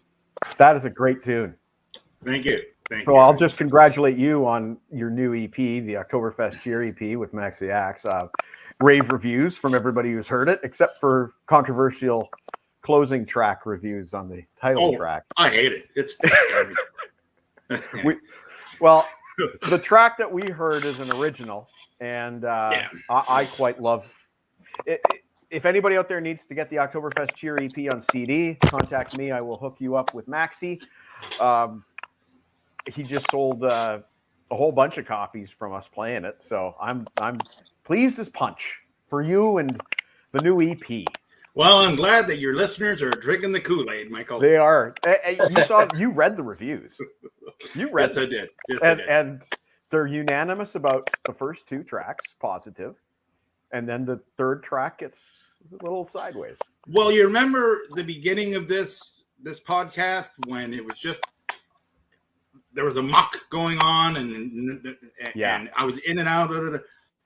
That was like the making of Oktoberfest Cheer. Nice parallel. Chaos. But now I want to say this before we get to the number one thing, something I thought of, and I don't know about you guys, but at one point I did kind of like a bit of research as to what would be my favorite album closers I'm going through, and one track stood out to me as the worst album closer that I came across in my things, and I'm going to give mine. Yeah. And I'm curious of the three of you. I have one. Okay, well, I can tell you right now, hands down, the worst song to close an album is "Then She Kissed Me" by Kiss. No, Yes, it is. wrong. That Absolutely song is wrong. a piece of crap. No, and it did nothing for them. Nothing. It did nothing for them. There's only one reason. There's only one reason to do it, and it's to connect with people. No one connected with that. Like, I'm saying that's my number one with a bullet worst closer of all time. your number one worst closer with a bullet is the only Kiss song that I was permitted to have played at my wedding reception by my wife. So fuck you. And my number one closer. Yeah, see, look, Harrison knew this. I love this guy. Harrison has read my blog so much that he knows that about me. That's I love you, Harrison. You're a great guy. You're a brother from another continent. I wasn't taking into consideration sentiment when the disgust rolled over me. But fucking cool that Harrison knew that. My number one worst closer of all time has to be Loch Ness by Judas Priest. All 20 fucking minutes of it. Ooh, that's a bad one too. It's a bad. Priest have some pretty shit closers. That one and what was the one off Ram It Down? Don't remember. Monsters of Rock. Oh yeah. God, two awful closers. Well, there you go. Anyway, let's get on with the number ones, shall we? And the pressure is on Tim. The pressure is on Tim. So, well, I was trying to think of a worst one. I never took any time to do that. Subsequently, I don't think that I have one. Okay. I'm not saying there isn't one, but Do you want an extra 30 seconds to think about it? Here we go. Okay. Whatever the last song is on Dawkins' Shadow Life album, because I hate that whole album. Hate that album. There you go. Don hates that album. George hates that album. There's one. Marco, what about you? You got one in mind? Actually, not like just because I was looking at songs recently, like last tracks from albums, and one of the tracks that's an honorable mention for me is "Feel Too Good" from The Move, which is the last track off of Looking On, and the last track off of Message from the Country is My Marge, and it's kind of like a jokey kind of song, and it's kind of, I don't know. Roy Wood and Gizzard and The Move, they kind of do jokey songs like that. And I looked at that and I was like, there's no way I'm picking that. This coming anywhere close to my list. I don't know if it's the worst last track from an album ever, but that was just something that came across my mind. So when you said worst last tracks, I thought of My Marge from Message from the Country from The Move. Right. It's kind of like a jokey thing. Good. Kevin Simister mentioned Inside from 5150. And funny enough, I played that album this afternoon. And you know what? I didn't hate it that much this afternoon when I played it on the way to the lake in the car. And you and I, we tangled over 5150. Mm-hmm. And I don't like that song very much, but I wouldn't call it the worst. But I can thought understand why. I can understand the pick. What? Yeah. Alimony, alimony, alimony. Like, it's a silly song, right? It is silly. You mean my wife's closet? J.C. Penney, man. I love it because it's so ridiculous. And Yeah, they're just it is. taking the piss, That's fair. as they say. That's fair.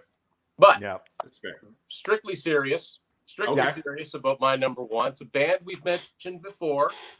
This is a little bit later on. Actually, we just mentioned them not very long ago for not so good reasons. The heaviest song ever to bear a co-writing credit from one Bryan Adams, War Machine. Yeah. Wow. From my War favorite Machine. Kiss album of all Yeah. time, Creatures of the Night. Yeah. You cannot go wrong. People, you can't go wrong with this album. And I heard War Machine for the first time on the Animalized Live Uncensored when they played about 100 miles an hour. All I knew is that riff. I'm like, I need the album with that riff on it. So there you go. For a while, this was really hard to find with the actual real cover.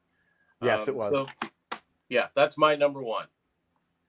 That's awesome, Tim. That is awesome. I'm so glad Kiss has made the list twice.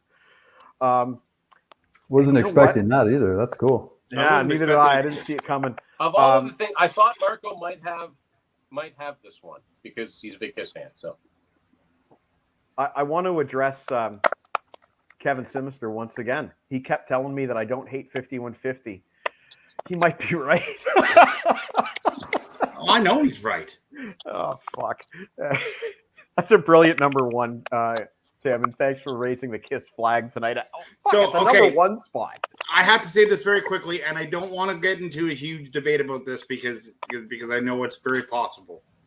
I respect the hell out of Creatures of the Night. I always will. But at the same time, I have used this phrase many times to Mike, and my take on Creatures of the Night is that there's some heavy metal bullshit going on. And what that means is that it is by far the heaviest album that Kiss has done direction-wise. And to me, it's like a band is trying to be heavier than what they really are, and that doesn't necessarily connect with me. And that's why Creatures, it sits low on my rank of Kiss albums only because of that. And I know that's a very contrarian type of way of looking at things, and it's not intentional. It's just I've just always, cool. I've said before, like hey, we're Kiss, we want to get heavier. Let's bring in Bryan Adams to get heavy, and that's a little weird to me. I don't know. It's strange. But the proof is it. The proof is in the songwriting. I mean, it's a catchy riff, and I think that's where the Bryan Adams thing comes into it. They just took it and cranked up the drum sound, and I hear what you're saying, but I still like it. It's still my favorite. Actually, no. You know what? It's a tie. It's a tie between Creatures and something that's definitely not heavy, Dynasty. Those are two of my favorite albums ever. It's funny. I kind of have an opinion that more aligns with Meat's, and that I just find Creatures to be slightly overrated. I like definitely War Machine. I Love It Loud. There's great tunes on it. Yeah, it's great song. And it's cool album cover. I like it better than The Elder for sure. But I'm contrarian in that I kind of like Unmasked. I have more fun with Unmasked than I do with Creatures of the Night, to be honest. We have Unmasked a is huge lot of history. fun. Unmasked is a lot of fun.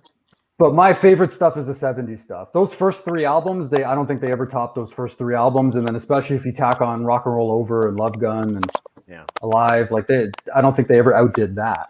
But I love all of Kiss too, though. I love Asylum. I love Hot in the Shade. I like too. There's some good tunes on that one. See, it's weird with Kiss for me because I should absolutely adore Creatures of the Night. That's my first Kiss concert at Maple Leaf Gardens with the Headpins opening up, and it was amazing. For years, I thought Ace Frehley was on stage because we're halfway up the stands, about halfway. And the whole time I thought it was Ace Frehley. I thought it was Ace Frehley for years. It wasn't until like a few years later, I'm like, what? It was a guy named Vinnie Vincent, and what is that supposed to be? What do they call his character again? It's a weird name. Ankh Warrior. Yeah, the Ankh Warrior. Ankh, Like, yeah. what is that? Yeah, the Egyptian nothing. wizard or whatever. Right. It's nothing. It's nothing. Yeah. They were out of ideas, I guess. Mm-hmm. I also find I know the Ankh was this has something to do with Raiders of the Lost Ark because it was a playable thing in the game, the Atari game. You had to find the Ankh. Dude, we lived parallel lives. We lived parallel lives. You needed the Ankh to get into the map room, I think, or something like that. It was something crazy. I think you needed the Ankh to get to the Mesa field where you could grapple to get down to the map room, right? Where you had, just like in the movie, you had to use a grappling hook to swing from mesa to mesa. It literally took me 3 years to figure out how to get the sundial. Oh, yeah. And then it turns out I don't think you even need the sundial to win the game. No, you do. If you don't have the the sundial, the map room won't open for you. Oh. That's right. Anyway. No. But it's not that. It's that when the sun comes up, it won't show you which mesa the ark was in. Right. Wow. And then you have to there's like aliens that you have to like dodge to get to the ark, which also came directly from the movie. Ace was on the cover of the album.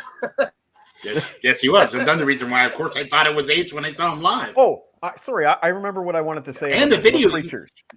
It's interesting, you know. And the video Tim, you highlighted Bryan Adams as the guy to help them write a heavy song, right? Mm-hmm. Then, of course, you have the opinion Vinny saved Kiss when he contributed songs to Creatures and Lick It Up. But there's also a Bachman-Turner Overdrive song on Creatures of the Night. Rock and Roll Hell is a Bachman-Turner Overdrive cover. Although it doesn't sound anything like what Kiss did with it. Right. Like, it doesn't sound very much like, I heard that BTO version. It's like, yeah, okay, I hear it, but it's almost a new song. But yeah, it's sorry, Marco, were you looking to say something? Great song, Down on Your Knees. Right. Yeah, Marco, did I interrupt you? No, I wasn't going to say anything important, but thanks, Chris. I was just going to say I also kind of find Revenge to be a little overrated. I find Creatures and Revenge somehow are like gospel to Kiss fans, and I kind of find them just slightly overrated. But there's a lot of stuff I like on Revenge too. So same with me. It's a lot. You should, if you're familiar with the author Dale Sherman, he's written some pretty definitive books about Kiss, and he is not a Revenge fan, and I appreciate his perspective. I get where he's coming from. He sees it very much like how Eric sees Creatures. He sees it as the contrived album. But I'm taking it way off the rails. Let's get to Marco's number one. Yes. Yes. So for my number one, again, I don't think this is one that's going to be on anybody's list. And really, I mean, like these tracks, are they the top 5 last tracks off albums ever? I don't know. They're top 5 that I really like. And I probably could have switched some of these out or switched some of these around. But this band, Sensational Alex Harvey Band, I absolutely love. And I've been listening to them a lot recently. I've known about them for quite a few years. Just recently, I was having a conversation with somebody who's been on one of our panel discussions a few times, Nick. He was, we were having a conversation about the song Saint Anthony by Sensational Alex Harvey Band from Framed, 1972. And it's absolutely unreal. Like this track, I've been listening to it almost on repeat for weeks now. It's so full of so much energy. It's the most, I think, traditional song on my list in terms of like I think it's like 3 minutes and it's kind of like verse chorus kind of thing. But it's one of those songs that like I skip the whole album, go right to the last track, and then I start the album over again and go to the last track. You know what I mean? So it's absolutely like, and he mentioned it too when we were talking. He's like, if that song's on when I'm in the car, I step on the gas, and I know exactly what he's talking about. So it's one of those songs that just like fills me with energy when I listen to it. It's unreal. And there's a live version on YouTube you can find Alex Harvey doing St. Anthony live with live video, which is not like a ton of Alex Harvey live video that you find. There's like Top of the Pops performances. He's done a lot of really cool tracks.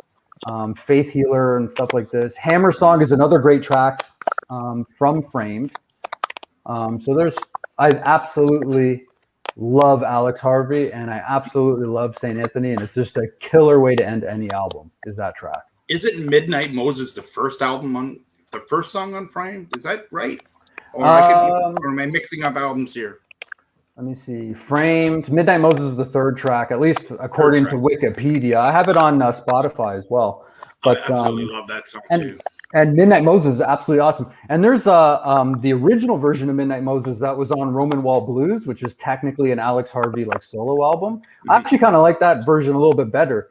The Alex Harvey sensational version is a lot heavier, but the original version is a little more up tempo, and I think the song kind of needs the tempo in that case. Although there's some horn and stuff like this on it, but I actually like the original version, Midnight Moses. But I love the version of Hammer Song on Framed. There's an original version of that from Roman Wall Blues too, but I like the Framed version better, the sensational Alex Harvey version. Absolutely incredible. If Hammer Song was the last song of the album, I would have put that there instead. I love that you're on an Alex Harvey trip, man. That band is the sensational Alex Harvey band is amazing. Incredible. I'm a huge fan of Tomorrow Belongs to Me, his Bambo and the Man in the Jar, which was on my in my honorable mentions 2 weeks ago for beginning tracks. I love Alex Harvey. I love everything about it. I love everything about that band. There's a song on, I believe it's on the Rock Drill album, but it might be on his last album. It's called Nightmare City. And I remember playing it for my late father. I used to just bug him with it because there's the song Nightmare City. It's Nightmare City, eating my daddy's leg. And I used to play it for my kids over and hey, here, listen to this. You know I hate this. And I would just play it just to bug him. I love Alex Harvey, so great pick, man. That is a great pick. I have actually of all of the lists tonight. Trivia? Does anybody know, quick just trivia note, which band of the hair metal era covered Midnight Moses in 1991? No. Wow, no. 1991? Third album. 1991. It was off their third album. They were never a huge band. They were American. I think they were from Philadelphia. And I think their first, yes. On their third album, Bite Down Hard, which it didn't have the guy that sounded just like Tom Kiefer, Dizzy Dean. This was a guy named Tommy Paris was the lead vocalist. But they did one last major label album, Sunk Without a Trace. But the last song, it's actually the last song on that album, too. They covered Midnight Moses. Nice. Wow. Well, that's cool. It's a good tune. That. I love the song. Yeah. Just learned something about Brittany Fox tonight. That's an odd thing. I remember the jam hall that you just saw of the Maxi Act stuff. With a bit of a switch around of people. When I was playing drums, a band that we had in there, I pushed hard to play Midnight Moses, and we had it about 80% down, but it never seemed to be. But I loved playing it. It's such a great song. Well, man, it's your turn for your number one, and I've got it queued up. My number one. Okay, my number one is huge. It, I believe, on the album version, side one is the album, and side two has a short song and then a huge song to end it off. And this was released October 6th, 1972. And I'm a huge prog fan, always will be a huge prog fan. And this kind of almost is the king of prog long epic songs. And there are many out there. Yes, Awaken. I think it's a Break Jethro Tull, but you can put it up now. Supper's Ready by Genesis. It just starts. It literally when it starts, it's right off the bat. Sitting in the living room, I turn the television on, and that goes on for 22 minutes of just a whole story, ups and downs.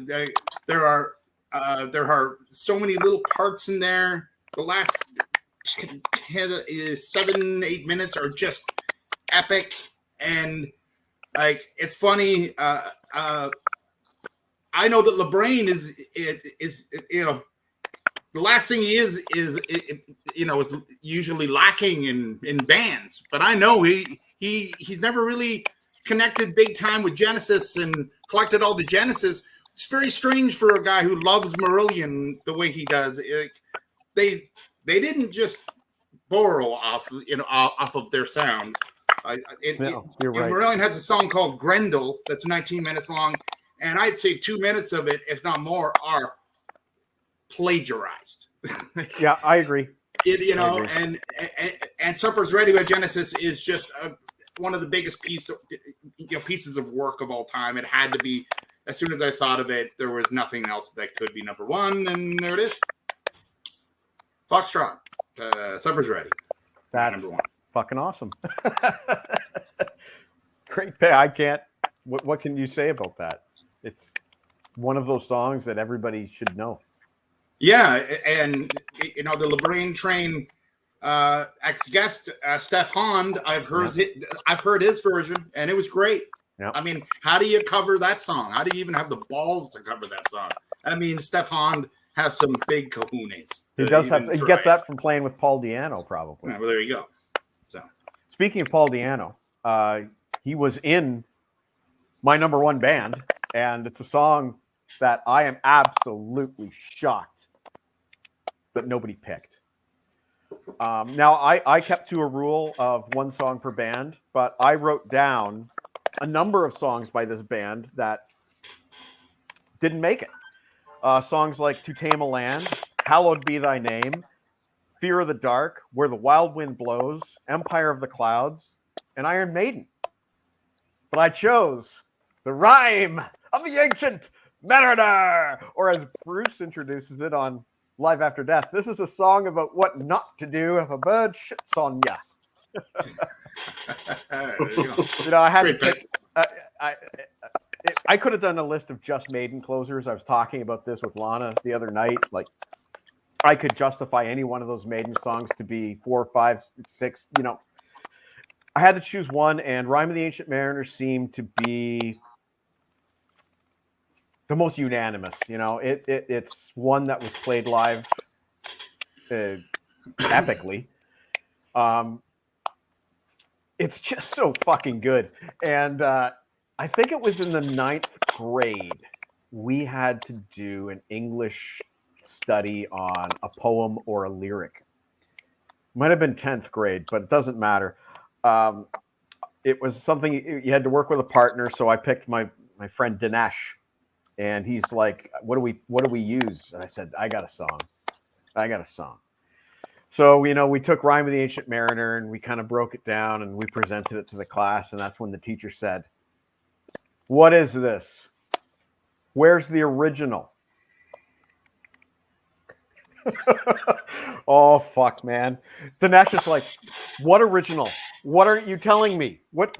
I'm like, "I think it's based on a movie or a book."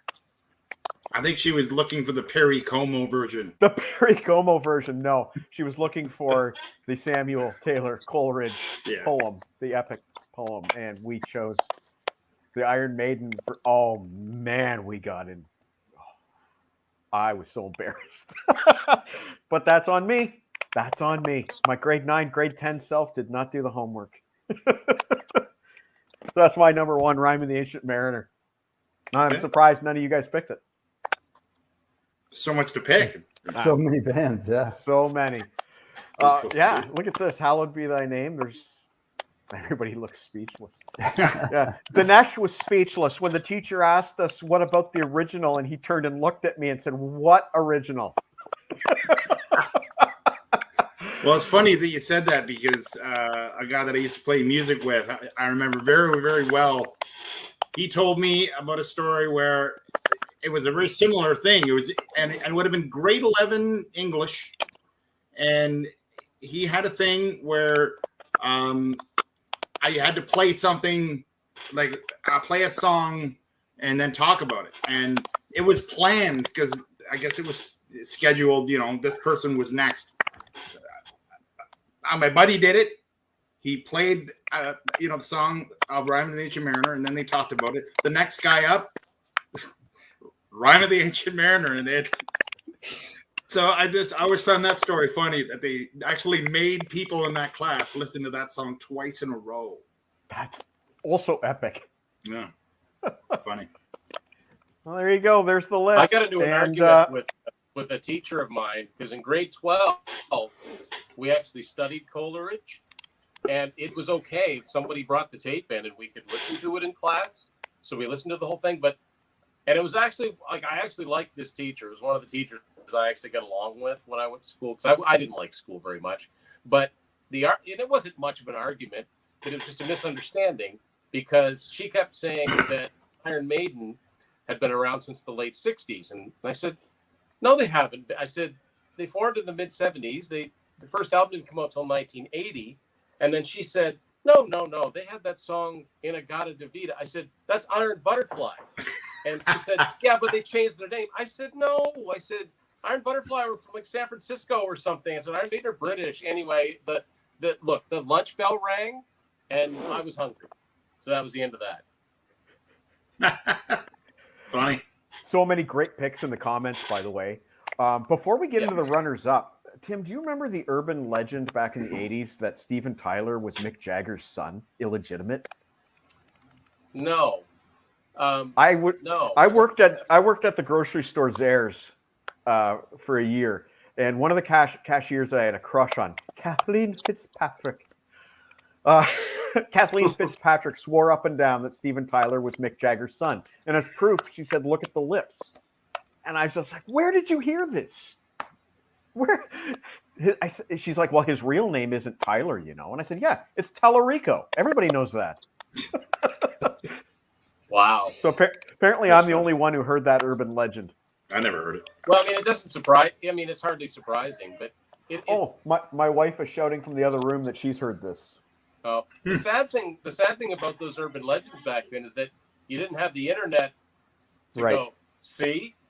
You know, yeah, like, that's a good point. So it was really not. It's, you know what? If you say so, you go right ahead and think that. So right. Well, maybe I should look up Kathleen Fitzpatrick on Facebook and tell her. That wouldn't be creepy at all. No. Anyway, Tim, why don't you run us through your runners up? I'm sure we'll see some repeats here. Okay. Oh yeah. I've got 3 CanCon and 1 regular. Okay. And it just so happens that way. So my final 8 track I'm going to subject you guys to tonight is okay. No, yeah. When the flippin' levee breaks. There you go. Right there. Now, although this 8 track, I don't know if you can see that or not, but the last song is Stairway to Heaven. So the tracks are all screwed up on this thing. And When the Levee Breaks is actually the last song on program 2, but we all know it's the last song on Led Zeppelin 4. And I mean, it's just I'm not a huge diehard Led Zeppelin fan. I'm a fan. But come on, When the Levee Breaks, that is just a monolith of a song. Yes, it is. And I don't care how many times I've heard it. Those opening drums, the harmonica gets me every time. It's so good, so good. So that's probably the most common of all of these. All right, next, these just happen to all be Canadian. Closing track from my favorite album from this Canadian band. Great bunch of guys. I've met them a few times. I got to interview the singer once. From Back for Another Taste, Helix, Wheels, baby, Thunder. Holy schmoly. Love this album. Love that song. I got such good memories of end of grade 10 buying that at A&A's when it first came out. And I got thinking, I was looking through my CDs and I was like, Helix, Wheels of Thunder. That's the one. So arguably their best album. Arguably. Oh, for me, it's a tie between that and Wild in the Streets, but I think they're both just really, really good. And Brian Vollmer's just a great guy. He's just a super guy, easy to talk to. I've interviewed him as well. I'd like to see them. Yeah, he talk your ear off, you know, if you have time. Like it's great. Yeah. You know what? I'll tell you just real quick. Sorry, just real quick. I just want to tell you something about Brian. My wife bought me, when we first started dating, my wife bought me tickets to go see Helix in town. We walked in the door. It was cold outside. My glasses were all fogged up, but I walked in and Volmer's standing right there. He's greeting people at the door. And he says, he shakes my hand. He says, thanks for coming to the show. I don't have time to talk to everybody, but just want to say thanks for coming out. Yeah. Who does that? Yeah. Right. Yeah. Anyway, sorry. Pretty cool. So another one of my favorite Canadian bands.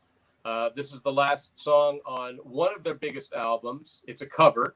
And I think I'm not overly familiar with the band that did the original cover. We're getting into prog territory again. But I'm talking about 21st Century Schizoid Man. Ah. The old King Crimson song. Yeah. Yes. Crazy. That's cool. I think they do a great version of it. And I've seen April Wine in concert do that song. And they've got those stop on a dime, like, and they tight. One of the tightest bands I've ever seen. And I've thought about the different closers on some of their albums I'm not crazy about, but yeah, Schizoid Man, great way to end off what I think is a great album. Awesome. Oh, and keep going? Okay. Yeah, keep going, man. And finally, in honor of a two-time guest on LeBrain Train, I would have loved to have been, on one of those episodes, but I wasn't away because I submitted a video question. Monkey Bars, Mr. Andy Curran, and Coney Hatch. He was a 3-time guest. We had him Amazing. on 3 times. Oh, yeah. No, that's right. Yeah, that's right. Yeah. And then just 2 or 3 weeks ago, Deke had him on his new show, Scotch on the Rocks. Deke had Andy Curran and Sean Kelly. Yeah. That's wicked. So that's Great all track. of my honorable mentions. Quickly remind me, what's the closing track on Friction? It's called Burning Love. Yeah. Not Elvis. Not Elvis, Marco. Not Elvis? No. I Love was just the wondering, Friction man. album. Well, Marco, I know you also have some bonus tracks. I also changed my shirt too, and I changed it specifically, especially for this show because I know we're all Canadian here, right? Yes. Indeed. I assume everybody would remember this. Yeah. Of course. There you go. Nice. And I think And that was the place, where you're hungry and you want some free popcorn. Yeah. Oh shit, that's great. So I did that specifically for you folks because That's awesome. it came up Appreciate earlier. that very much. Yeah, we mentioned it earlier. Yeah. Thanks, Chris. For my honorable mentions, I already mentioned "Feel Too Good," the Move from Looking On, 1970. That's a very heavy progressive album for 1970. It's almost Black Sabbath-ish, especially the title track, "Looking On." And it's like an 8-minute track, and it was played in a movie. I think Boogie Nights or something had "Feel Too Good" or something like this in it. But it's just an excellent 8 minutes, maybe 7.5 minutes. I don't know, but it's like a jammy, very kind of riffy, guitar-driven, very cool song. A Light in the Black. Somebody mentioned in the comments that was one I was struggling with whether I should include it or not because that's an incredible song off an incredible album. Another more obscure one, Eccentric Man from the Groundhogs, Thank Christ for the Bomb, 1970. I was looking through the Alice Cooper discography, but I didn't find like a really great final track I wanted to include. You know what? I almost picked Escape from Welcome to My Nightmare. Yeah, I was thinking about Sun Arise from Love It to Death, which I actually went back to that one thinking Second Coming was the last track. That's kind of almost like a duo. Yeah, Ballad of Dwight Fry, I think. Sorry. Was the second last track. Ain't None of Your Business, Wendy O. Williams, wow, 1984, written by Gene Simmons and Eric Carr. You also have, you've got Kiss all over that album. Gene, Paul, Eric, Ace. It's a pretty heavy album, and it's pretty, and there's some stuff on there that kind of sound like Kiss. I just wanted to put a spotlight on Wendy O. Williams. People consider that an unofficial Kiss album. Yeah, some people think it's. I was just talking to one of the guys from our Contrarians panel discussion who says that's the best Kiss album of the 80s. Oh my God. I think he said he likes Lick It Up a little bit more, but it's like number 2, Wow. or number 1B kind of thing. And it's not easy to get that album. No. Her follow-up album, I think, is better, Commander of Chaos. I think it's a lot heavier, a lot thrashier. But I do like Wow from 1984. And then she did like a hip-hop album in like 1988, which is interesting. It's like a rap. It's like a rap metal hip-hop album. So she like raps, but there's like guitar solos and stuff.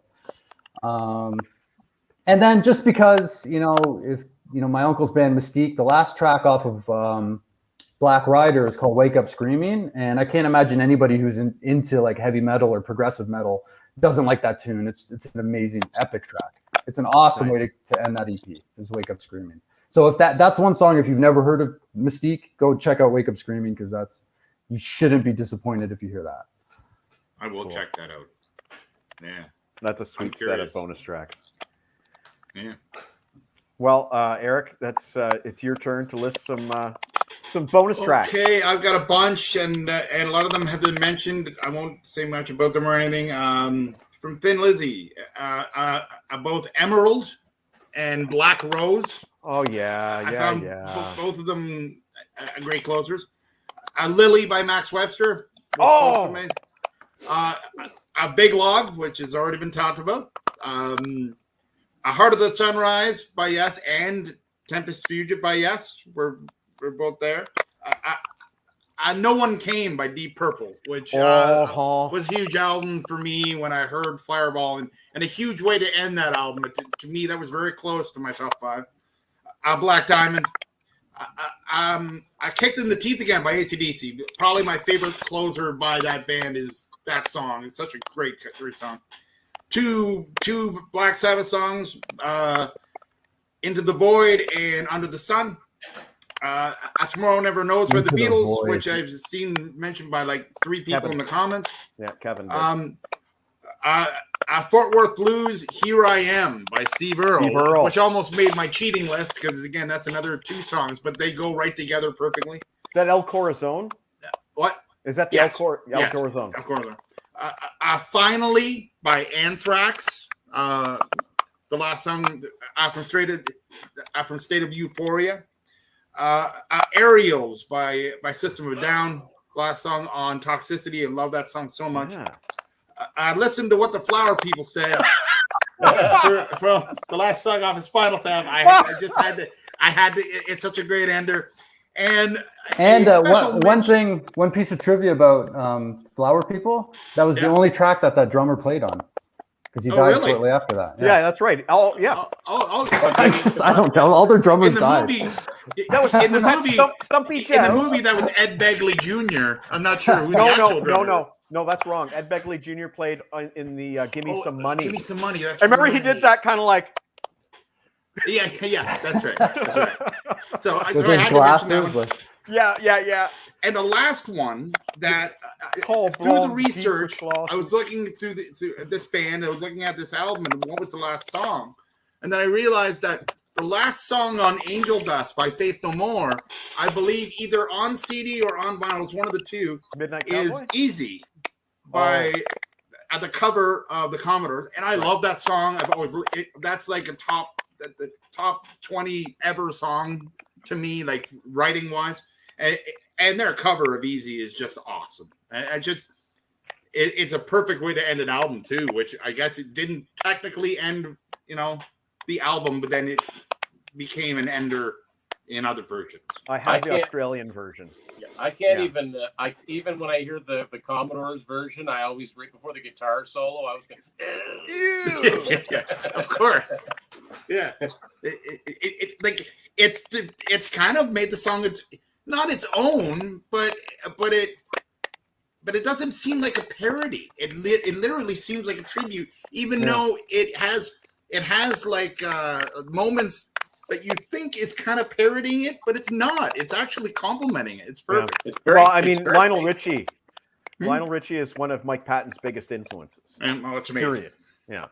Such a great song. It's a very faithful cover. Yeah, it is. Very capable band. Mm-hmm. Yeah. Is that all of them, Meat? Yep. Okay, I got a bunch, and I'm just trying to decide what order I'm going to read them in. Here, do you guys know George Lynch's solo album, Sacred Groove? Had a fantastic instrumental closing track called Tierra del Fuego. And it's like a Spanish guitar, electric guitar duo. And it's brilliant. I wanted to have an instrumental here somewhere. 9 Inch Nails, Hurt. Kim Mitchell from the first EP, Chain of Events. Oh, yeah. I knew you'd appreciate that. And Judas Priest, Dissident Aggressor from Sin After Sin. Later covered by Slayer. Mm-hmm. King's X, Legal Kill from Faith, Hope, Love. I like a nice acoustic, sometimes acoustic chill out to an album. Brings you down, nice and mellow. Johnny Cash, We'll Meet Again from American Recording 4. I just played it today. It's a brilliant arrangement. It's fantastic. And it's kind of funny in a way. It reminds me of that scene from Dr. Strangelove. AC/DC, for those about to rock. We salute you. Van Halen, House of Pain from 1984. I hope Tim appreciates White Lion, Cry for Freedom from Big Game. That's a pretty adventurous song for that band. Voivod, We Carry On from the self-titled reunion album with Snake. Def Leppard, No, No, No from the vinyl version of High and Dry, where it goes into the infinite loop of him screaming, no, no, no, no, forever and ever and ever. Into the dead wax. Right. And finally, Scales of Justice by Max the Axe from the Status Electric album. It's a fucking great closer, and I know the guys in the comments will agree with me. Now you're drinking your own Kool-Aid. Oh, did I fuck that up? For those of us who rock is the opening. I was going to say, the last song on that album is called Spellbound or Snowball. I was wondering that myself. Okay, sorry. I know why I have this. For those about to rock was the closing track on Who Made Who. That's which right. is the first time that I ever owned that track. I heard it before, but Who Made Who was the first album that I owned it on, so I'm not disqualifying that. You also said 1984 Van Halen. Yeah, House of Pain. Okay, you didn't say the song. So Oh, I didn't say the song? No. House of Pain. Great. Well, and we have support for Scales of Justice. House of Pain is interesting. Have you ever heard the demo version of that? Yes. How it ends. It ends with the horn. Yeah. The same horn that opens Running with the Devil. That would have been a cool thing to do. Ooh, that's kind of a bookend to a Van Halen Roth career. It's a nice bookend. Is anybody on here a Budgie fan? Yeah. Black Velvet Stallion. What album is that from? That was from I think if I Were Britannica. That's what I thought. That's later. What an incredible! I'm not a huge Budgie fan. Like I only kind of got into their stuff for the episode we did, but like what an incredible song, and that was the last track. I got into Budgie thanks to Martin, and I think Tim and I actually discussed this on the show last week. Riff Kills Man sold me on Budgie. That book, my version of that book is so tattered. Yeah, I glued mine back together. Pages are falling out. Yeah. Actually, I did a really damn good job of gluing it back together. That thing's more solid than when I got it. Guys, it is 9:00 on the dot. Mm-hmm. I got to go make dinner for my lovely wife, who has patiently been listening to us all. Yeah, it was a good show. I'd love to have both of you guys back on again. We were talking, one of us anyway, we were talking about possibly getting Martin on with us too. It'd be nice to think of a theme that would be great for Martin to participate in as well. I was curious. That's one thing I was curious about. Now, the two of you have been on together in shows, but have you two been on with Martin? Because I don't know if I remember a Contrarian said we're 3 people on or anything like that. Not the Contrarians, but our Patreon, like when we've done our Patreon discussions, a bunch of us have all been on at the same time. Oh, okay. Yeah, I was curious of that. Yeah, we did. I remember last time I was on, you guys were asking me about the old co-host Nick. We actually did a 3-man episode of the Contrarians, myself, Nick, and Martin. I think we did 2 special episodes. But we haven't done that since. That's actually a good idea. We should bring something like that back. That'd be cool. Well, we'll definitely have you guys back on in the future. Tim, absolutely, when the book is released, so we can talk about the physical thing. I want to do that. And Marco, obviously, when we've got, well, hopefully soon we can be seeing the Mystique film. Yeah, please. I hope so. I hope that thing comes out soon. And Eric, you are welcome every single week, as far as I'm concerned. And Marco and I have been talking about something coming up, and we're seeing how that's going to go or what's going to come out of that. I'm actually looking forward to it and see what happens. Cool. Yeah, that'll be fun. Completely unrelated to music, but that'll be fun. Yeah. Right. I've heard about this. Yeah. I'm anxiously awaiting what you guys come up with. Yes, our sex tape is coming out soon. Yeah, that's exactly what you told me earlier. And one more time, let's just plug the book real quick. You have 1 week. If you want the book about the 8-track tapes that everybody's going to be overbidding for on eBay, you don't have to overbid. You just go to that address right down there, and you kickstart it, and you will have it in X amount of weeks/months. But you will have it. Thanks, Mike. Unfooled, yeah. I can't wait till that comes out. I'm super excited about that book. And, it looks amazing. And Mike and Marco both contributed to that book. Marco contributed an excellent story, but used to have a bunch of 8 tracks and listed them off, which is pretty cool. Nice. And Mike contributed such a classic kid story, and I'm just going to leave it at that. It's awesome. That's cool. So when does that come out exactly? Like, when is that done? The book. Okay, so the book is done. The book has been done, and it's completely designed. Jumbo Video is actually the name of it. And it's up to you to figure out who's Jumbo. Wait, I didn't order any popcorn. Anyway, so the Kickstarter fund is to raise the funds to actually print and publish the book and make it into its physical form, as well as print off the bookmarks and the magnets, the tote bags, posters, the extras for the upper tier incentives, the packages. Why couldn't I find the word packages? But anyway, that's the name of the sex tape. But anyway, I was looking for something to say there. So the book is done. We're looking to Mike's got to go make dinner. We're holding him up for this. No, I do want to know when the book is coming. That's okay. Well, you know what? We have on the Kickstarter page a date of March 2022. I'm hoping it's way sooner than that. I would rather, under promise and over deliver. Right. So, this is new. This is all new. Thank you, Robert. Thanks to everybody that's already pledged, and thanks, Mike, for continuing to spread the word and beat the drum about this book. And I can't wait to see it myself. So it's going to be exciting to get the boxes and torture somebody at Canada Post, and get a special line so we can send all these things out. Yeah. I look forward to that. Maybe you should live stream that. Live stream the cashier as she. Not a bad idea.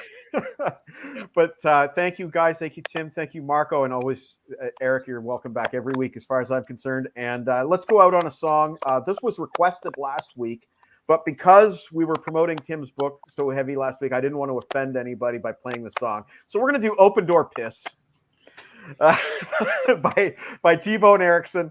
And have a great night, guys. Thanks, everybody. Awesome show. Open Door Piss.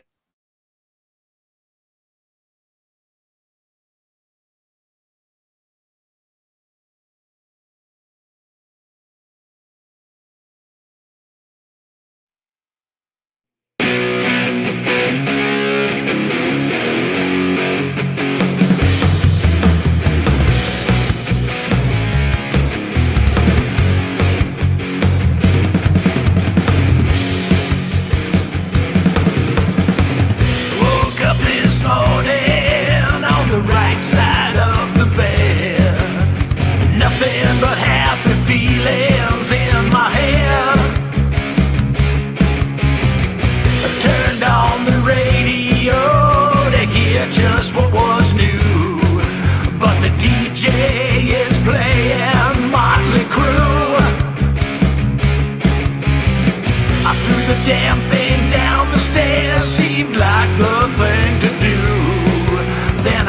the bloody door right off the loo. Because when your day starts just like this, and opened up is when I hear Nikki says, and opened up is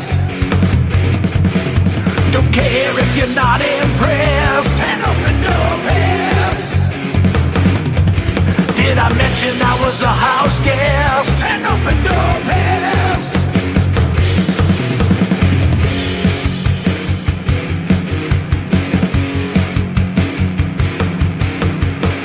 heading out this evening to meet up with my boys. For a couple beers we'll make a little noise. Checked out the telly to find out what's the score. But the Patriots, they ain't no good no more. I threw that telly on the floor, then caught shit from the man. So I made a beeline straight for the can. Because when your evening starts like this, and opened up is when Tom Brady leaves the Patriots, and opened up is hey, I almost never miss, and opened up is everybody take a look at this, and opened up is don't care about your rules, don't live my life to please you fools. If you don't like it, turn the other way. That's what I say.